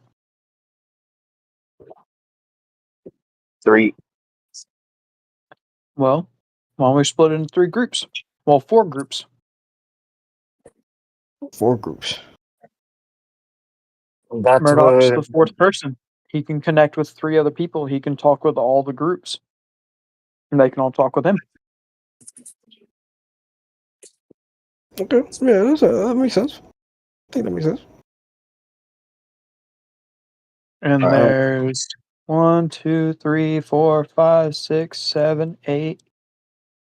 I'm gonna probably have to put you as we appreciate this, baby. You know. in an initiative if you split up. Not because it's like fights or anything, but just so I can keep track of it. Type shit. If that's cool with you there's guys, not enough. proceed. How do we want to split it? Yeah, Above that's the fine. table talking. There is 8. There's 8 of us. There's Counting the dragons this time. I counted the second Yiga token because there's 2 of them on the map. Is there? On my end, I'm just not Oh, shit. refreshing it because I don't opening up all my stuff back. Jump How gate. about the leaders Yeah, of well- the groups? How about they pick a number and the ones who roll closest to them gets in their team or something? Sound good. I'll take one.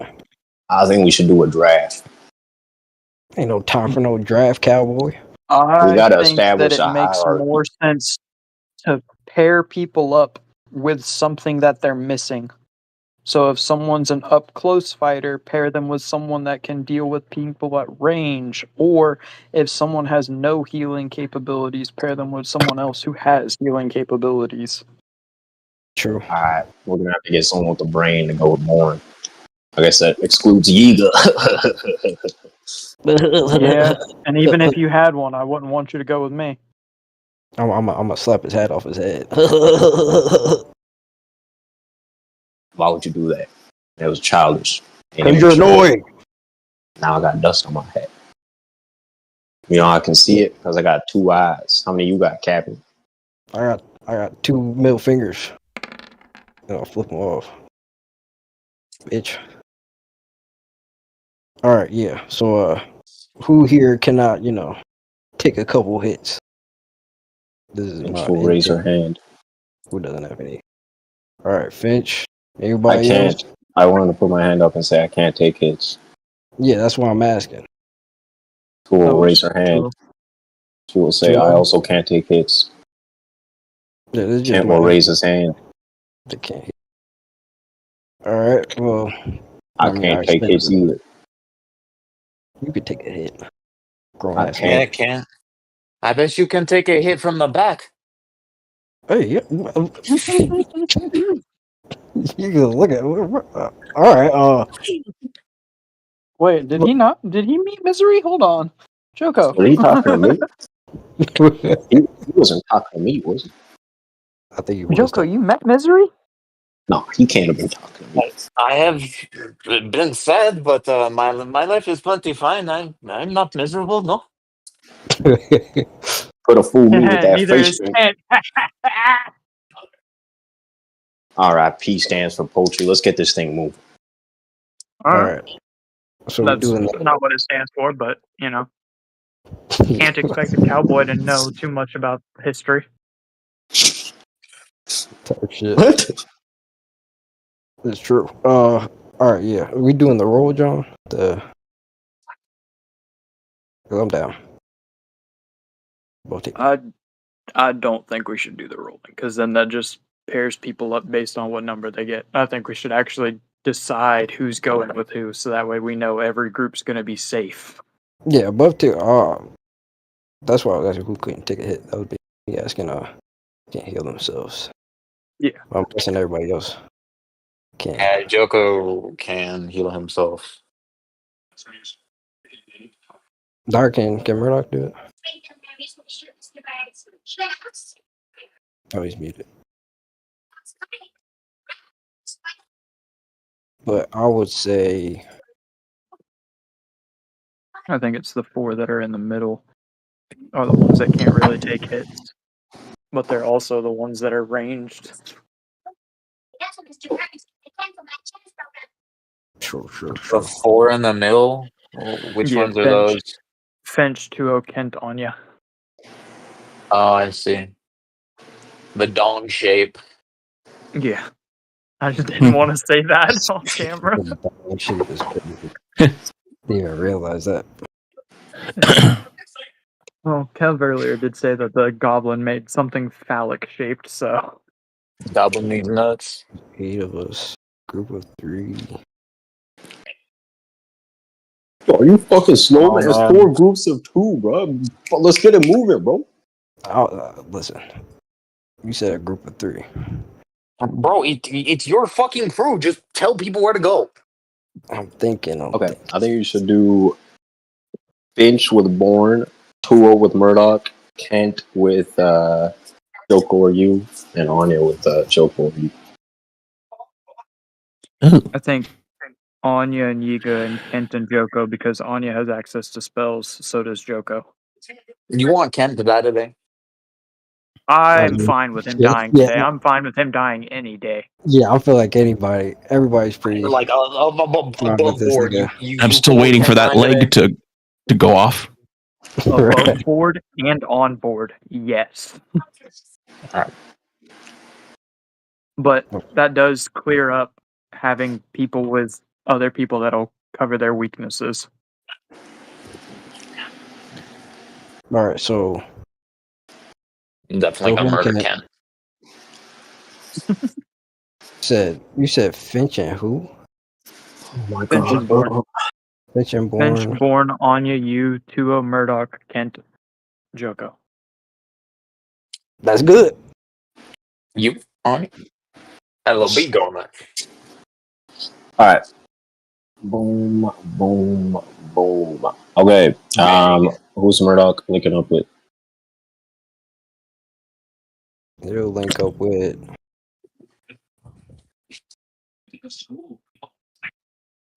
So one of each group. So wait, I'm with 2-0. Joko's with who? Kent. So would you I'm rather going with speak to Joko. Joko or Kent? Yeah, I'm gonna talk to Joko. And on that same brain cell, connect with Finch instead of Borne.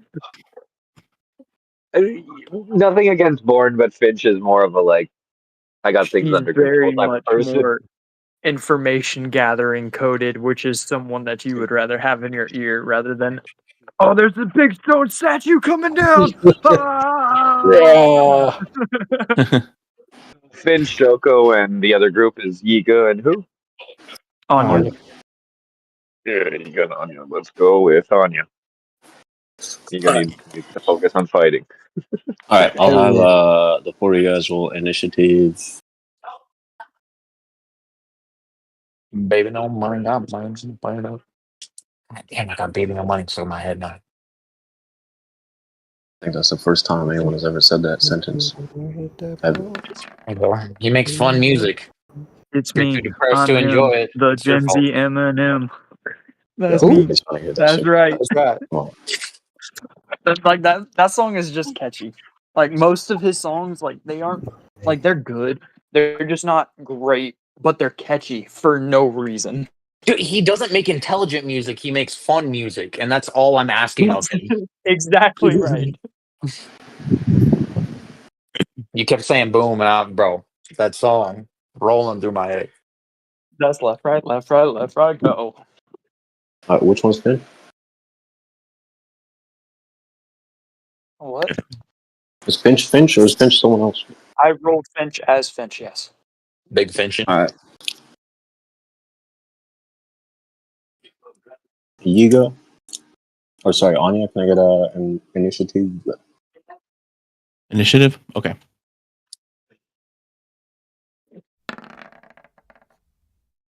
All right. We will start with Anya's group then. Onya, you, and Yiga are moving. I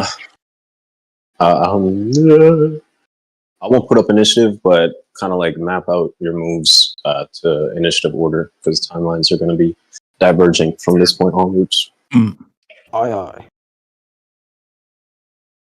But otherwise, yeah, feel free to move your tokens, interact with anything. Aight. Hey, you dumbass cowboy. Come here. Anya, we In go God's this name way. did I get the worst in All right. Get one thing clear, all right? I don't want to see any painting in my face throughout this whole adventure. Understand me? What kind of sick fuck are you? I would not allow you to have the colors of my people. You are scum. Yeah, I don't want the colors of your whatever the hell you call it. Freak. Oh, now you are insulting people for their colors. So you That's are exactly scum what I'm and doing. you are some sort of racist or something like You're that. goddamn right. You're goddamn right. I'm racist. Get And there ain't a your thing you can do stupid about it. racist ass over here. You will be the same in the dark as the rest of them. No, my skin would be shining. So yeah, you guys will loop this corner. You guys would have seen the It's chest over over here. here. I'll go through and just kick this thing open. No, this is like a one at a time thing. Like we're gonna do like 5 minutes for Yiga's group and then 5 minutes for the other group. So you guys will just stay where you're at. Damn, it's dark in this. Bro, this is solid darkness on the map. What? It's like solid darkness. There's like nothing here. Wall there, bro. Stop moving into Oh, it's a wall? Yeah. Okay. What do you mean? It doesn't look like a fucking wall. What else? It just looks like fucking darkness, bro. But yeah. Ooh, oh shit, another room. Oh yeah, step back. Don't Something over open it. here. What? Ooh. Score. Ka-ching. All right. Y'all- You guys will crack open the chest. Lucas, give me a 1d7. 1d7.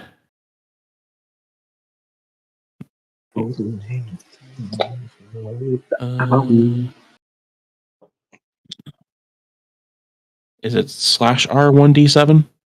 Yes, that's our space 1d7. Yeah. Let's go. Oh, there we go.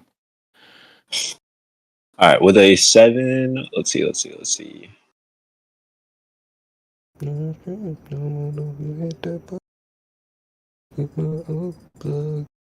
Ooh, all right, you will find a set of instructions, like a little description, and a tiny little slingshot. Ooh. What the As you read the instructions and look at the slingshot, you will identify the all or not sling. Simple ranged weapon. Its range is, or short range is 30, long range is 120. Deals 1d4 bludgeoning damage on a hit. When you make an attack with this weapon, you forego any bonuses you would add to the attack roll. That includes things like your proficiency bonus if you're proficient with the weapon, your ability score modifier, all that shit. It's basically just a flat d20. On a 11 to 20, the attack lands and it's a critical hit. On a 1 to 10, it is a miss. Okay. Now, is there a specific ammo for it, or can I use anything? Anything you would use in a slingshot. Okay. So like tiny pebbles and shit. But yeah, you can grab that, tuck it away into your bag, go ahead and add it to your sheet. Nice. I think we gotta get into this room to read that sword stuff, so grit your teeth. This might get ugly. I put it under the tools or the items? Items. Okay. So, ready, Onya? Yeah, just about. All right, here we go. I will step into the room. Alright, same cutscene. The lights will flicker. Boom, boom, boom. Temple will shake. Give me a 1d10. 1d10. 10. Oh, damn. Let me Alright, with a 3, you guys will see the ground shifting and shaking as a couple snakes will appear. Oh, god damn it. Where did I put the snakes? Fuck. That's the snakes. God. I found them. They will be hissing and biting at your ankles as they approach. And with that, I think we'll shift to another group. Okay, Joko and Kent. I guess it would be around maybe 3 rounds of movement. That's just an abstract thing. But otherwise, feel free to move. You guys will be bickering. I'm not sure if it's entirely good-naturedly as you guys move out of the room.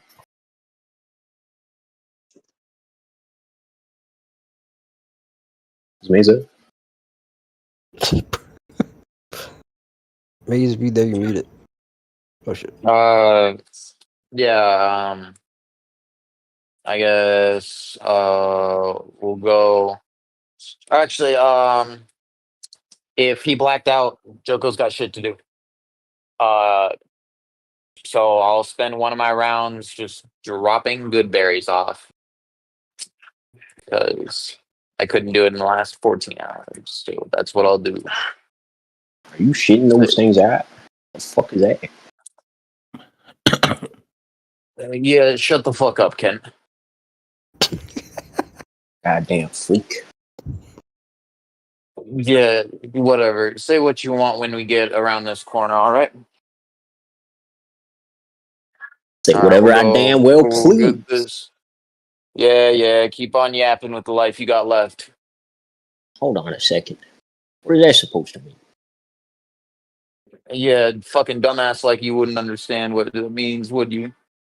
There's clear implication here and you just can't read it, would you?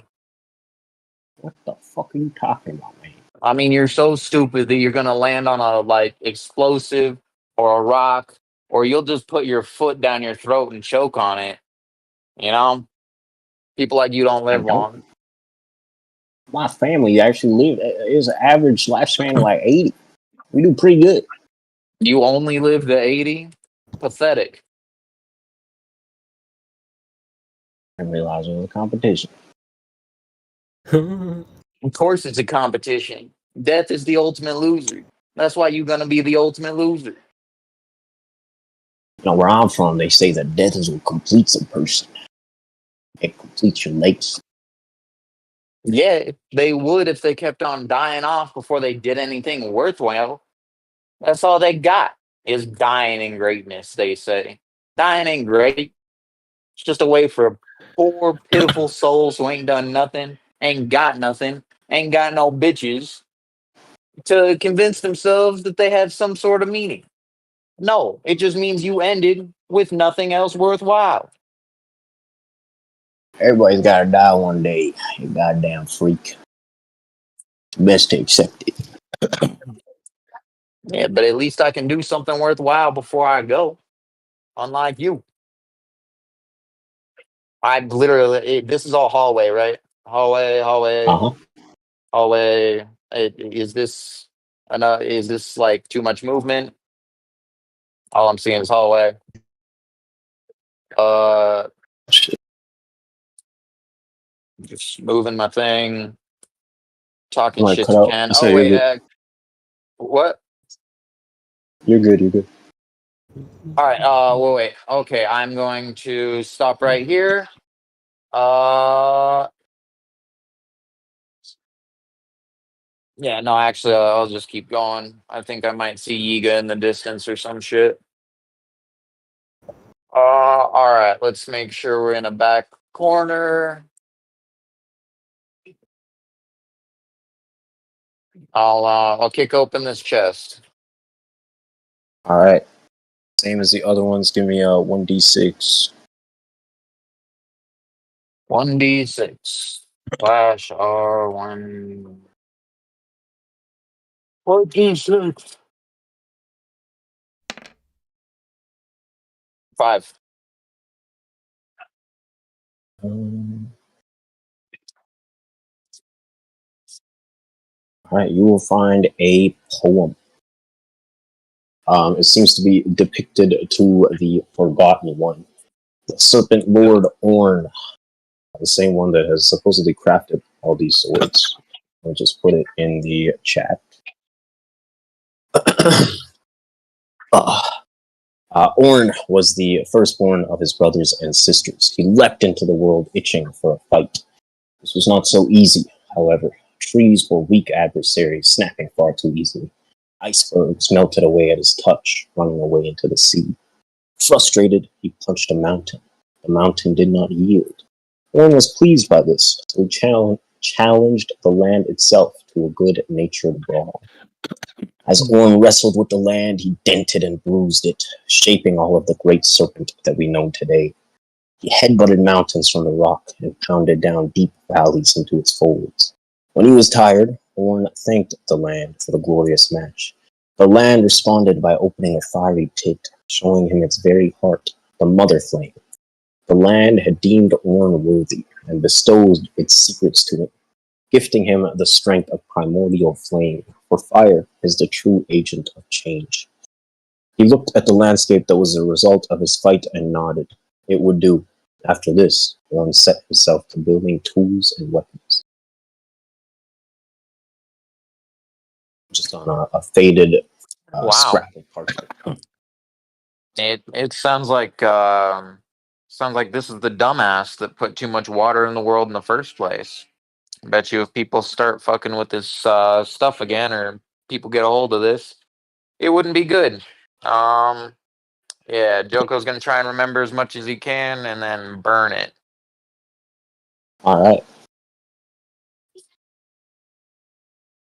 Because you shouldn't be melting the ice caps. Joko's a Greenpeace Greenpeace activist, whatever those people are. The oil, red, orange oil paint people, who fucking stupid ass people. You know what I'm talking about?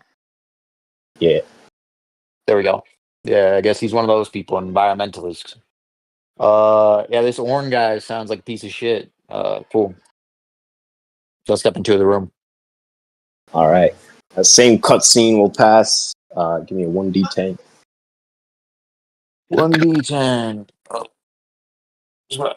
1d10. 10. All right. With a 10, the stone in front of you will shape and form a hulking sentinel. Same one that you saw earlier. The one that oh shit, this time. The same one that contended with Borne and you. This time, it seems like you have it all for yourself, as it will turn and look at you with a cold robotic gaze, already advancing. Cool. All right, we'll shift. Go. Okay, we'll shift to Borne and Finch. Keep in mind about, like, I guess it's really just whenever you trigger something. There's a cut to Pete because he's not back. Oh. Well, don't tell me a fucking cut to, bro. I'm gonna cut to Murdoch. Bro, Pete been sitting there like the whole 2 hours, bro. Come on. Me and P have an understanding of what's going on here. You don't gotta worry about that shit. Is Murdoch? Oh, Murdoch's not there. All right, Pete, we're coming to you. I am there, but okay. Oh, my bad. Go to Pete. It's okay. Okay. Wait, is Pete there? Oh, you can go to Murdoch. I'm doing housework because I figured I was chilling. Damn, it seems like no one's available. Oh, he's here. Yeah, Murdoch said he's here. I'm also here. I'm mopping my floors because it's been like 3 hours. Yeah, type shit.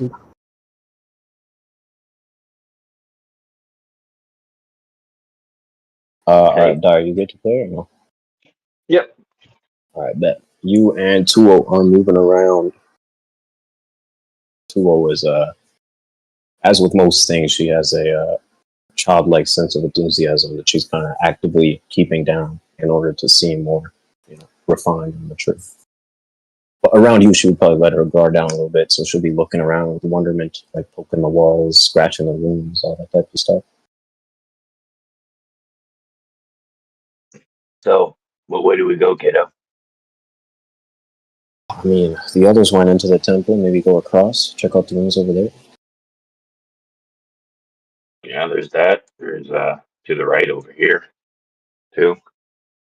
Yeah, let's check this first. Alright, you should probably Dude, as you go in, these things have been reacting as we walk in. So.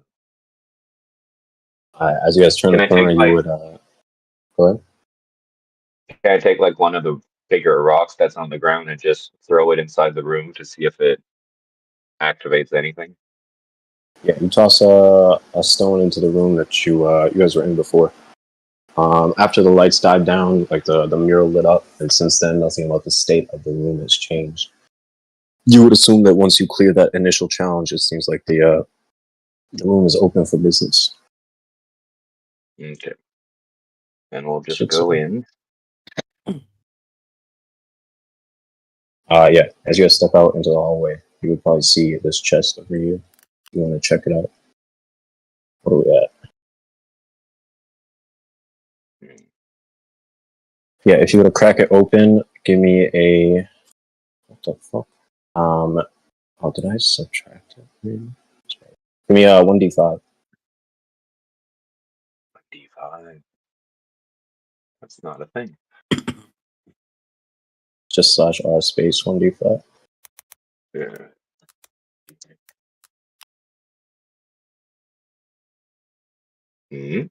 Okay. Ooh, all right. You would find another slip of paper on, or like another faded piece of parchment, and on it is a poem. It reads, "The 8-limbed key to the treasure of the Norns is woven into the 9 songs, embedded in the names of the great Mato. Pluck the first sigil of the 2nd song, and take the 2nd sigil of the 8th and 7th. Take heed of the 3rd symbol or sigil of the 3rd song, but do not be stirred by the 3rd sigil of the 3rd song. Gather the 7th of the 1st, 5th, and the 6th. Go forth with the 4th of the 4th, and bring forth the secret chamber. Should you be able to entwine them in their proper form before the serpent Lord Khan." Yes. Okay, I'm gonna mentally contact Finch and be like, "Do you have a piece of paper? Because I got a long one for you here." Finch will be ready to write it down. So I'll have her note it down, and if anyone relates any similar things to me mentally, I'll give her the info to immediately. All right, bet. I'm assuming that everyone is hearing this over the connection. If you want, you can make an insight. Consider it the same rules as the mirrors, where each successive check is going to increase the DC. The DC for this will just be 15. 15? Yeah. I'm gonna use a psionic energy now. Okay. I will say with a 15, you would probably relate the 16. Yeah. Yeah, I would say you would relate the songs that they speak of to the stories, essentially, of each of these Mato. I'm not gonna like spell it all out for you, but the numbers that you've noted on each of the murals so far are relevant. Obviously, what is said in each thing is relevant, but you would pick up that the most relevant is the name of each of these swords. In terms of what these sigils are, I'm gonna leave that up to you guys. Okay. But yeah, these songs are referring to each of the stories of the swords, and the numbers that you've noted on each of those murals are connected somehow. That's what I'll give you. Okay. Well, I guess we're gonna Keep going here.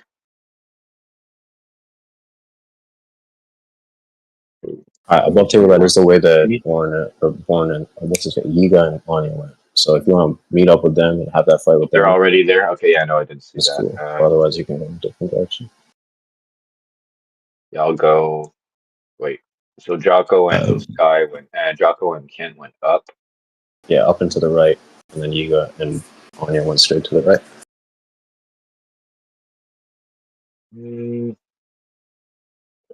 I guess we'll go up, but more towards the left. I guess then. Like, Bet. Start going here.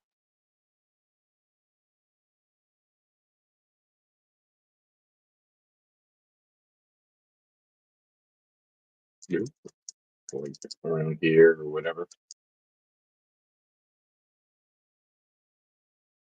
Nope, this looks like another room.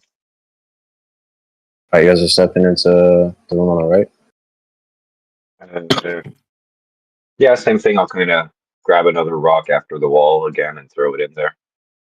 Alright, this time the things will light up as if like beckoning you to come forward.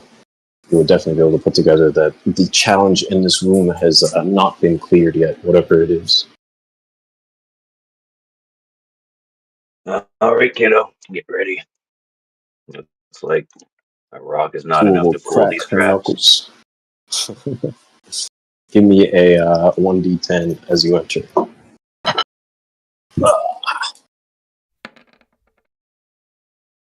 Peaks. Alright, bet. Oops. Alright, you guys are gonna see, or hear, rather, slithering sounds as snakes pop up all around you. We'll say for the sake of initiative, I'll put you guys, like, here. And then, let me get some snakes. 1, 2. I bet. Alright, with that, we will skip to the last group, Borne and Finch. Is Dill back? Pete's back? Is Dill back? If you're muted. Oh, not yet. Alright, bet. Before we go to them, then, we will flash to the other side of the island, where about a day has passed, bang, since the encounter with the Seldrick fellow and the intruder in the shipyard. Since then, security has been upped. There is basically Wallow's kids are just patrolling. Since then, there hasn't been any sights, any incidents, nothing like that. It's only been a day or so, but it's a good sign. You've been making steady progress on your work. And as we cut back to you, let's do this. I'm gonna have you make a series of checks. Consider this to be like the work that you've done on your submarine. I'm assuming that's what you're working on, right? Yeah. And then when you actually have to use the submarine, we'll record these checks and then use them later. So first, I'm gonna ask for a flat, just basic engineering check. Feel free to apply any bonuses that you might have, things like guidance, inspiration, they'll all work. Yeah, I do have that. So,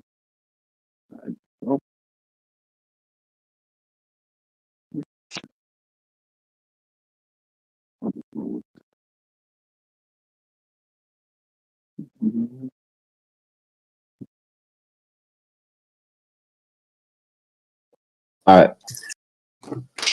Go ahead, add guidance. I'm gonna let you know. Basically, whenever you actually use these things that you've been making, it's gonna be a bunch of skill challenges. And for the most part, you're just gonna want more successes than failures. Obviously, you'll be able to allocate whatever result that you get for your discussion, but just something to keep in mind how you want to distribute your limited resources and shit. But yeah, time is whizzing by as you're like in a flow state, just working and crafting everything that needs to be done. The situation on the island is pretty much the same.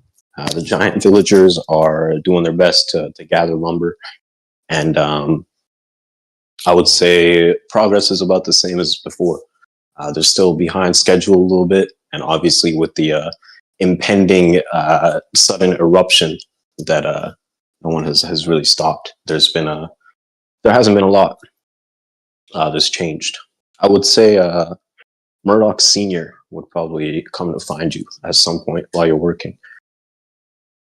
I don't know if you guys have ever interacted, but he's been in the village for about as long as you have, and you guys have probably crossed paths here or there. He's a pretty respected fellow by all these giants, and it seems like what's his face? Obviously, the Blottos have a certain level of respect for him. But he'll walk in. I guess he'll like ask to enter first, like knocking on a spare piece of wood. He'll be like, "Got a second to chat?" Yeah. What's up, man? You're sorry, I'm bad with names. One more time. Orson Murdoch. What can I do for you? Just I've been training those pirates for a little bit, but they're all gone. So I'm just trying to make myself useful around the village here. I gotta say, I'm pretty impressed by all the stuff that you built. Some of this shit I couldn't even imagine. I've been to islands in the Grand Line that have less advancement or technological advancement than this. Where'd you learn all this stuff? Well, in terms of the ships and all that, that's kind of just the family business, I'll say. But in terms of the other stuff, it's just sometimes you get ideas and then you see if they can work. And I just try that a lot. Some of them don't work, but some of them do, and that's kind of the fun of it. Did you have a sheltered upbringing? I mean, what do you mean by sheltered? I mean, I worked for most of my childhood. And, Yeah, like I said, family did shipbuilding and such. Where I'm from, the most pressing concern on everyone's mind is usually how to eat, and then how to eat the next day and the day after. No one really has time for dreams and experiments. Not to put you down or anything. It's nice to see what happens when you have the comfort to let creativity flourish. Well, yeah, but that's the best way to feed yourself is be good at what you do, and you'll probably be best at the stuff you're passionate about, right? So that's what it's like. Look, we thought about feeding ourselves too. We just also like building ships that happen to work out. So you strictly into shipbuilding? Do anything else? Obviously, I can tell you do weapons. Yeah, I mean the ship stuff is more of the family business, but I kind of got inspired more on the weapon side. After a little accident, I like tapped my leg. But you see, I think it's more fun because weapons can, depending on who uses them, have a lot of different value. Sometimes, even if someone doesn't have that much value themselves, you give them a good enough weapon, and things can work out. So, that's more of the passion. But you said, are you were you like a pirate or something? You said you grew up pretty rough. I was a soldier. Is the best way to describe it. It's just who I fought for has changed over the years. Nowadays, I'm fighting against the big systems, the things that crush down on all of us. I'll kind of do like a wink, wink, nudge, nudge. I'm fighting against the world government. Kind of why I wanted to speak to you. I understand that you have weapons experience, but how are you with tech? Well, what do you consider tech? I mean, I'm pretty handy. A buddy of mine is a former Cypherpole agent, and when he left that base, he left with a couple doohickeys, important stuff. He'll reach into a pocket and pull out like a cube-shaped, kind of like a Rubik's Cube, except it's like a bunch of interlacing metal rings, like hoops, square hoops, I guess. It's kind of all very illusionary how they all weave together, and it creates this. It's kind of like just an endless cube. He'll toss it over to you. You'll catch it. It'll feel pretty light. It'll be like that. There's a lockbox. Some very important things are being kept inside, but I got no way of cracking it. Tried everything. hockey, destroying it, all types of shit. But I don't know. I think it's something about it is suppressing my abilities, or it's just that damn strong. But I figured, I could maybe take a different approach. So I thought I'd come down here. Well, yeah, let me take a look. I've never seen anything like this. Let me see. Well, Yeah, you can give me like like an engineer to decipher it, or if you got any tools. I mean, I've got both. But also, where is it? I think it's my master craftsman or something like that. That lets me like know the value of like materials, like when I But in contact with them. Not necessarily know what it is exactly, just like what the materials are.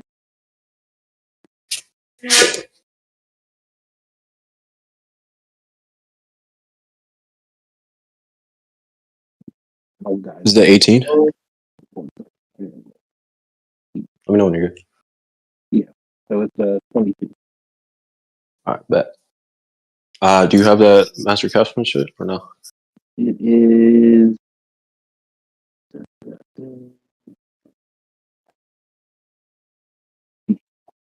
Oh, I think it might be related. Okay, bet.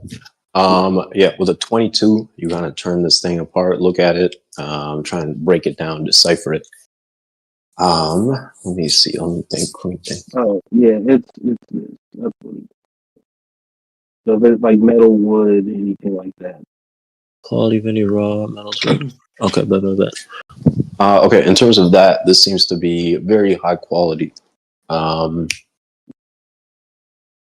It's like straight, steel, steel alloy, nothing like out of the ordinary, no elements that you haven't seen before. But it's just very high quality caliber stuff, the kind of stuff that you would usually see in the hands of like Marines, cipher pool agents, people with money. They're buying the best of the best, and this is like the best of the best.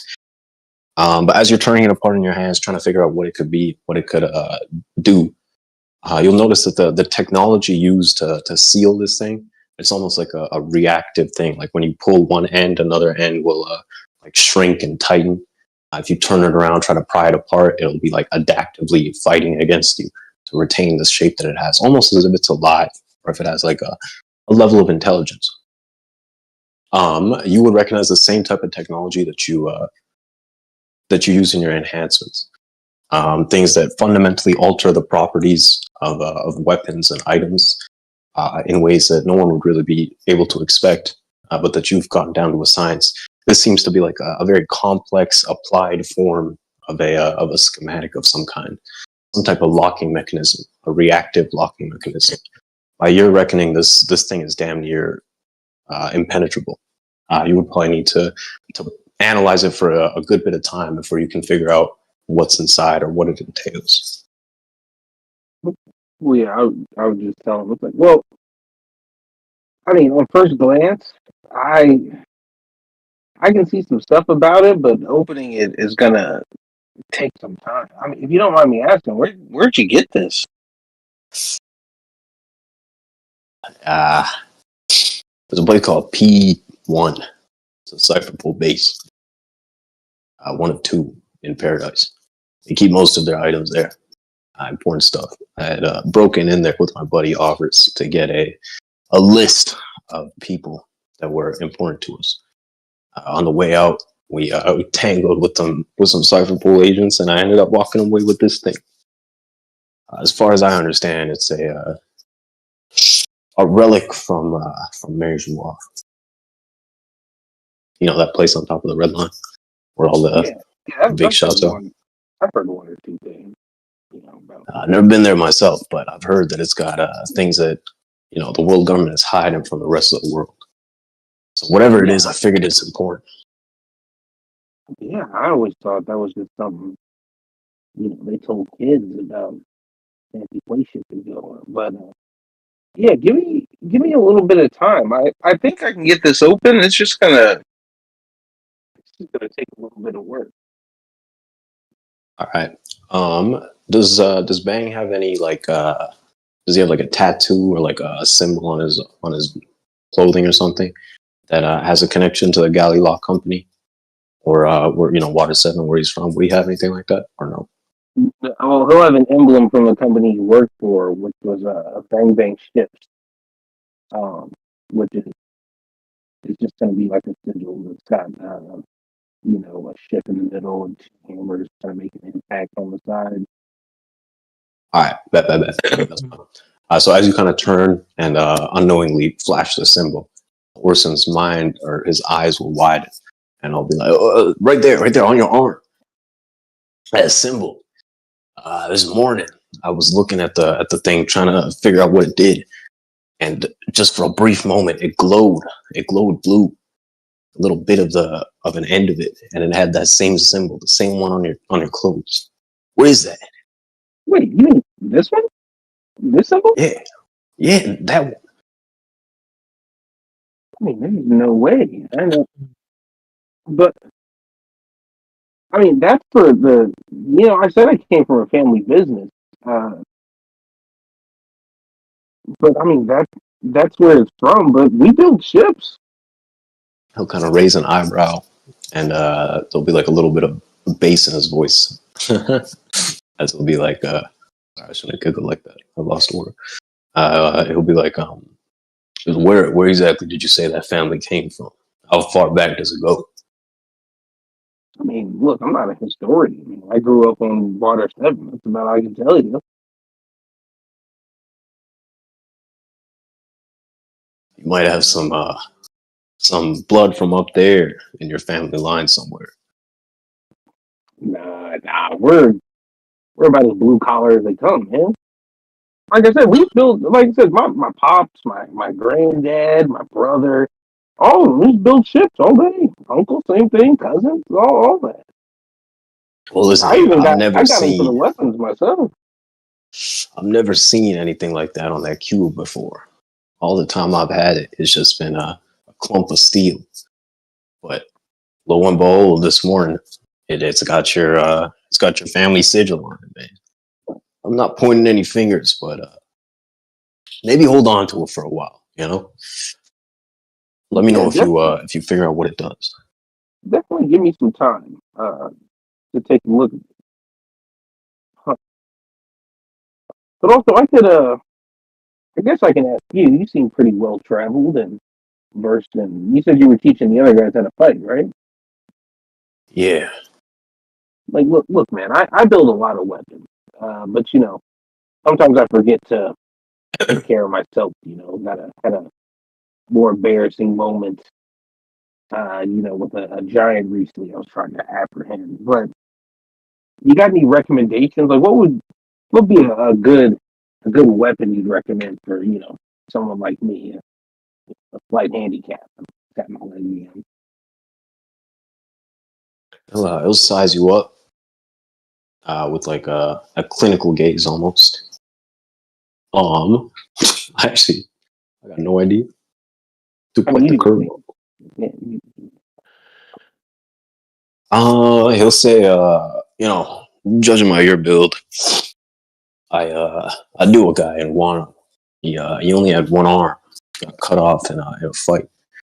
Everyone underestimated him, but they called him one pump Jim because he just had to pump his sword once, and they would explode in a flurry of blood and guts. What the fuck? What I'm trying to say is he was really strong, and people underestimated him. But he focused on a skill, a technique, that quick draw that was especially powerful when people don't see it coming. Now, obviously, with your leg, you seem like you've adapted around the problem.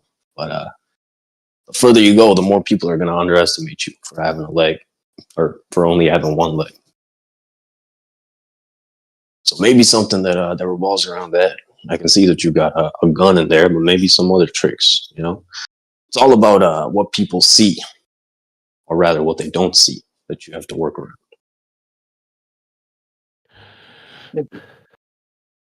Well, hey, that's a good piece of advice. But yeah, I'm gonna let me get into it a little bit on this cube. I still don't understand why a crest would be on here. Oh, before I forget, I ran into the chief. She said, they're going to be running a mission later today to try and get the giants away from the tree. Make some room for log runners, you know. She wanted me to extend an invitation to you to join them. Relatively safe. You might have a chance to size up the statues or use that weapon if it's ready. Yeah, for sure. I'll definitely go. I haven't been doing too much work on the weapon as of late. I'm still waiting. I'm waiting for my ammo, so to speak. But I'll definitely go and see. It's a good scouting opportunity. Oh, that big spear? Yeah, she told me to get that for you too. It's kind of big.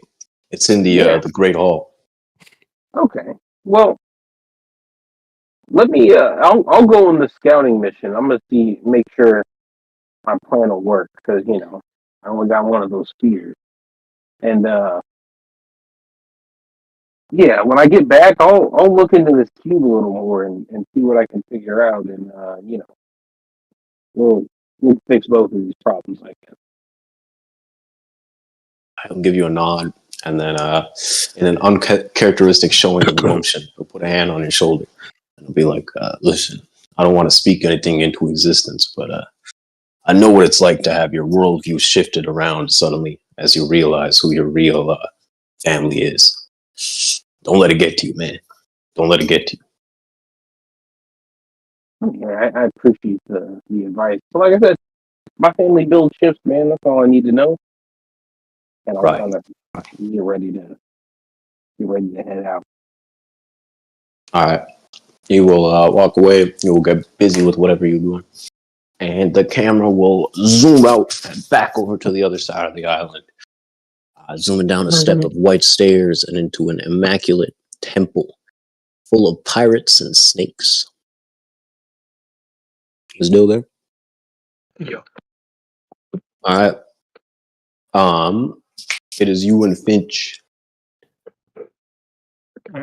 Finch will take a moment to write down the message that Murdoch scribbled. She'll arch an eyebrow, be like, "What do you think?" Well, it's telling us the order that we gotta pluck the runes, and it's telling us which sword is which number. I guess we're just gonna read all the murals, huh? It seems like.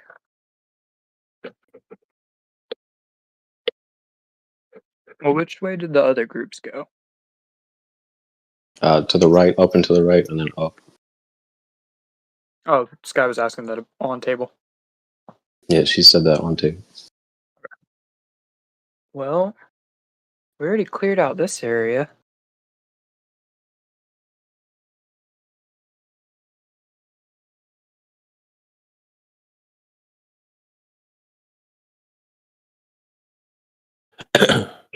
Joko did read this one that was to the left of this room, right? Yeah. Earlier? Okay. Yeah, there's doesn't seem to be anything else over here.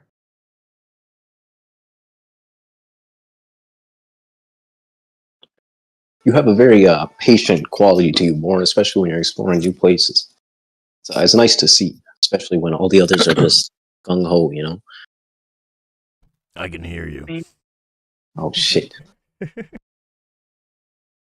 Yeah, you are linked to Murdoch, who's linked to everyone else, so it's not like the rest of them didn't hear you as well, Finch. Does it work when you say things out loud?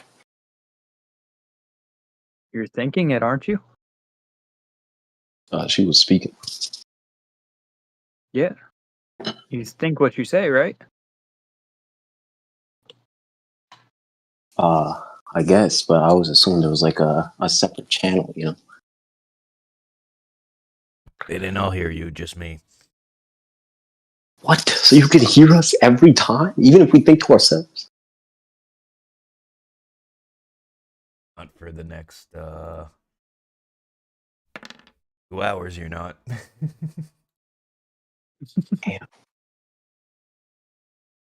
Finch will learn something new.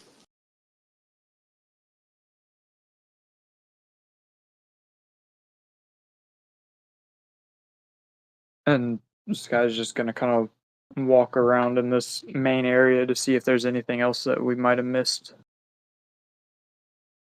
Yeah, you don't spot anything.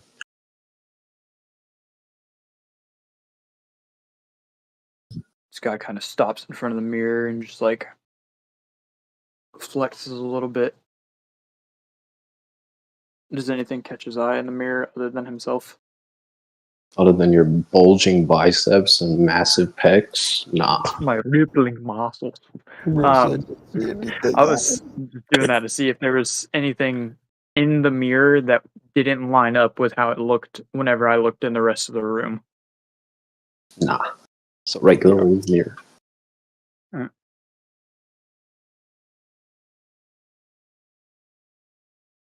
Well, what do you think the mystery of the swords is going to be, Finch? If I had to guess, probably, warnings about danger and repeating the same mistakes. It's kind of all history is, really. Just a bunch of warnings about making and repeating the same mistakes. I got my But hey, stuck in the fucking pillar. You learn something new every time, Yeah, that's something cool about history, is that if it's recorded, you can learn about it. If it's not, there's probably some reason that it's not. That's what makes it interesting, I think all knowledge should be available to everyone. Whenever I see someone actively suppressing it, it makes me want to know. Well, yeah, but think about if someone had bad information about you and they were threatening to expose it to the whole world. Listen, I've made peace with my past. I'm not worried about any of that. All right. As Sky's walking around the outside of this middle area, kind of like inspecting the wall that's to his right. Yeah, it's curved almost like a perfect circle. It's same material as the rest of the temple. There's not a crack or anything in sight. When you put your hand to it, it feels sturdy and solid.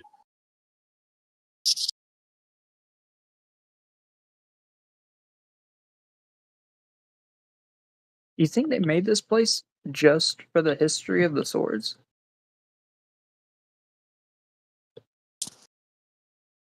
Anya mentioned that there was a secret room possibly. So maybe there's something more. I think we should wait for the rest of them before we try and go in there. Yeah.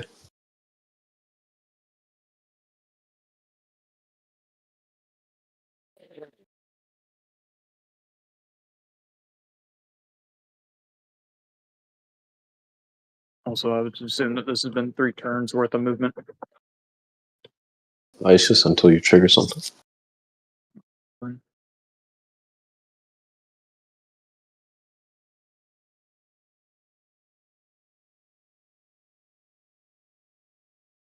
Oh. Okay, I didn't do it that time.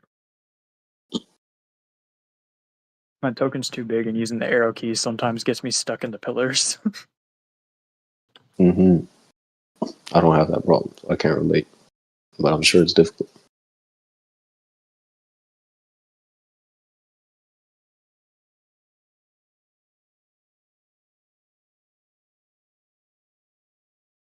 Oh, there's another statue and another story over here.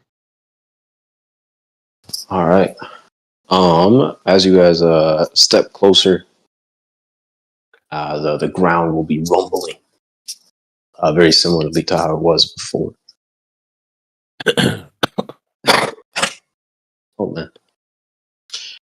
Oh man. Yeah, you guys would be aware. You can see like the cracks in the ground, all that shit. So you can expect or be prepared at least to see some snakes. Either way, roll me a 1d20.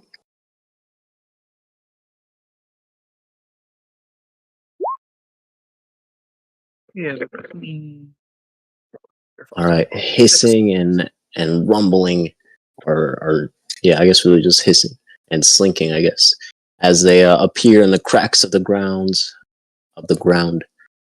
More and more snakes will appear with evil blue eyes as they start snapping at you and Finch. And with that, as everyone comes across some more critters to deal with, you guys are spread throughout the temple, slowly unraveling its secrets and any potential treasures that it holds. On the other side of the island, Fang has made some interesting revelations and possibly new investigations. The volcano underneath the tree is bubbling. This island is on a ticking clock. So we will see what will happen with it in a week, next week, to be precise, when we're back. That is the session. Hope you guys enjoyed. As always, it was a fun time. Okay. All right. So yeah, thank you for watching, everyone. As usual, in the description, go have a look. There is links to similar campaigns that are loosely connected, not connected, maybe connected. Check there. They're not. And otherwise, there's a link to the Eternal Dawn Discord server, which is the place where these things tend to start. If you want to run one of these, want to join maybe a future one, or just like One Piece, it is a place to check out. Otherwise, thank you for watching. We will be back